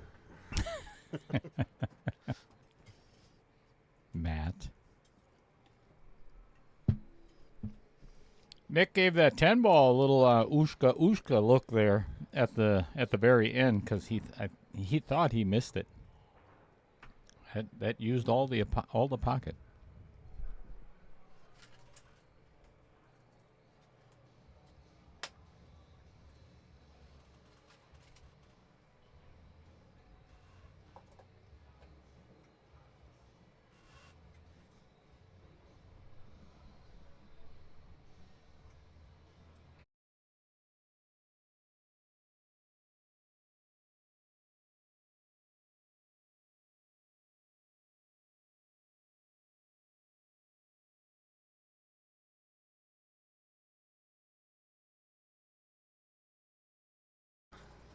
Always too much hot air in here. Could you imagine what it was like with Matt and Dan Yenner? Holy hell, it had to be hot in here. All right. This is a very you know what, Roger, have we had a break and run yet? I do not believe so. I don't think we have. I don't think we've had any run at all. This is probably the best opportunity for that to happen because there's really not much trouble at all other than if you hook yourself on the... Wow. Fortunate. That was quite the blessing. There's no trouble in this rack. Nope.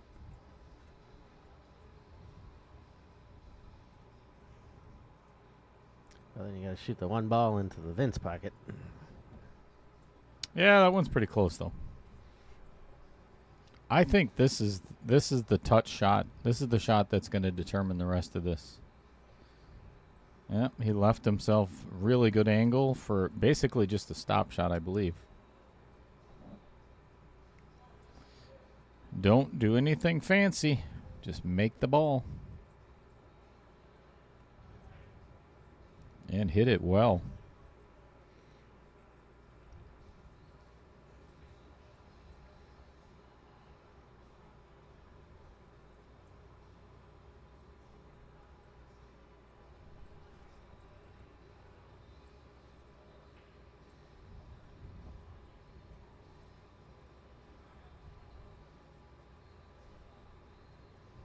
Stop, stun, done. Pretty much. Dead straight. So I think he's got a... Yeah, that's the way I would have played it too. Just pull it back a little bit. Man, I don't like that one stroke and poke is just not... very inconsistent. Okay. We're all tied up again at 10-11 with our very first break and run of the match. Are we set for 3 hill matches in a row? Could be. This is exactly what the knockout challenge is supposed to be. Every game, every match. Except for Yenners. Right. Yeah, let's make it a 7-hour freaking match.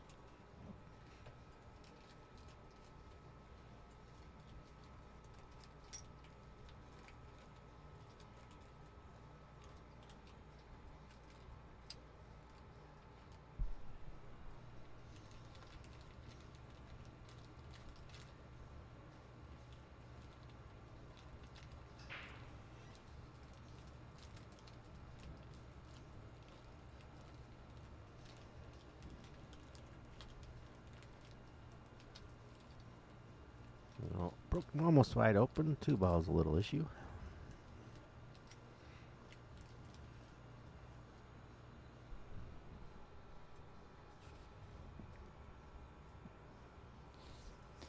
Yeah, and shooting right between this 10 and 3, you know, it kind of hampers his cueing just a little bit.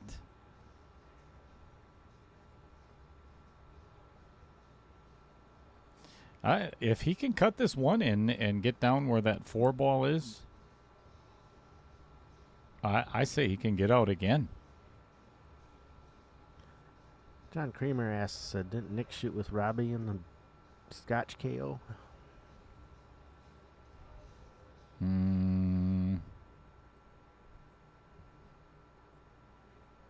I don't think so. Man, I'd have to go back and look. Hit that one a bit thin.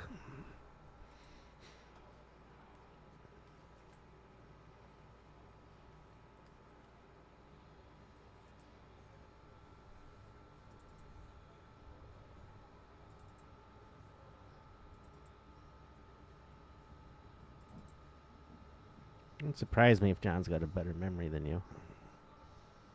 Yeah, it would surprise me too, actually.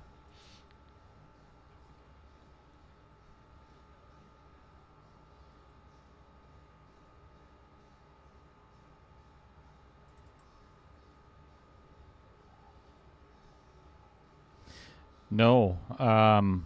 Robbie Schmidt played with Derek Justin in 4.0.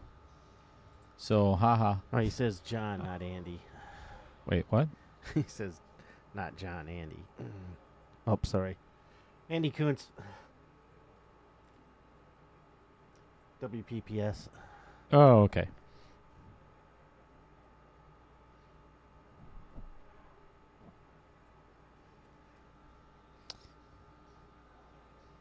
You know, I thought Nick... When I did the player picks, the pictures right before the match, what I'll typically do is replace the new pick with, replace the old pick with the new one for the stream. That way you know exactly which player is which because you can tell exactly what shirt they're wearing. And tonight when I put in Nick's, his player was, or his profile wasn't in there. So I thought I had questioned whether he had played once before, but apparently not. I think this match is over. I think Troy has all he has to do is get to the middle of the table on this 4 ball, and that's pretty much all he needs.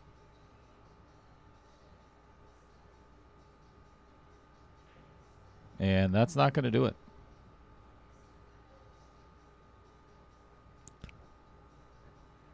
But he's going to take this on. The biggest concern is this cue ball is probably going to end up somewhere 2 rails close to the 10 is my guess. Because he's going to avoid the 9. He'll probably make the 5 in the Vincent Didio Memorial pocket. You see where that chalk is on the upper right of the table. Probably hit somewhere there and then end up by the 10. So he's going to have a bank on unless it goes even further, and then it might even go in the pocket. Oh, he hit it with a whole bunch of... Oh. Jesus, did he hit that well. Good shot. That had a lot of left-hand spin to get to that position. Hitting that 5 as thin as he did. With inside. Right. Well, I think I would draw all the way down to the other end of the table. Or attempt to, and play this 9 in the side. Because if you get a bad angle playing it in the Vincent Didio Memorial pocket, you're in trouble. Yeah, and he did exactly that. And left himself a really good angle to come out to the middle of the table. And that's all he needs to finish this match.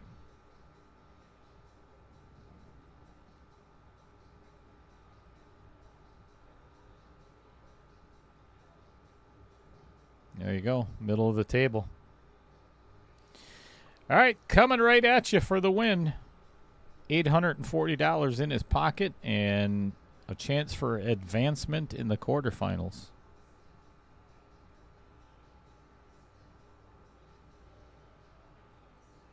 And that wraps it up, folks.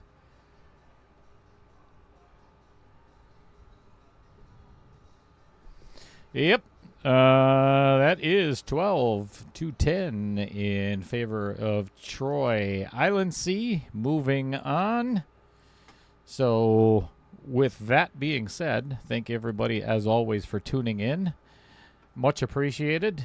Roger, they still can't see you. Yeah, I like it that way. So, well, we kind of do too, but The most wanted posters. right, the ones down at the sheriff's department. Anyway, thank everybody for being here, as always. Thanks for keeping us entertained in the chat, as always. It's always a good time. Tomorrow night. Who's playing tomorrow night? Dang it, I forgot. Roger, bring out your good memory. Let me look. Let me look. Tomorrow night at 7 o'clock, I believe, is Peyton Fulkerson and Derek Tauschik. Yes.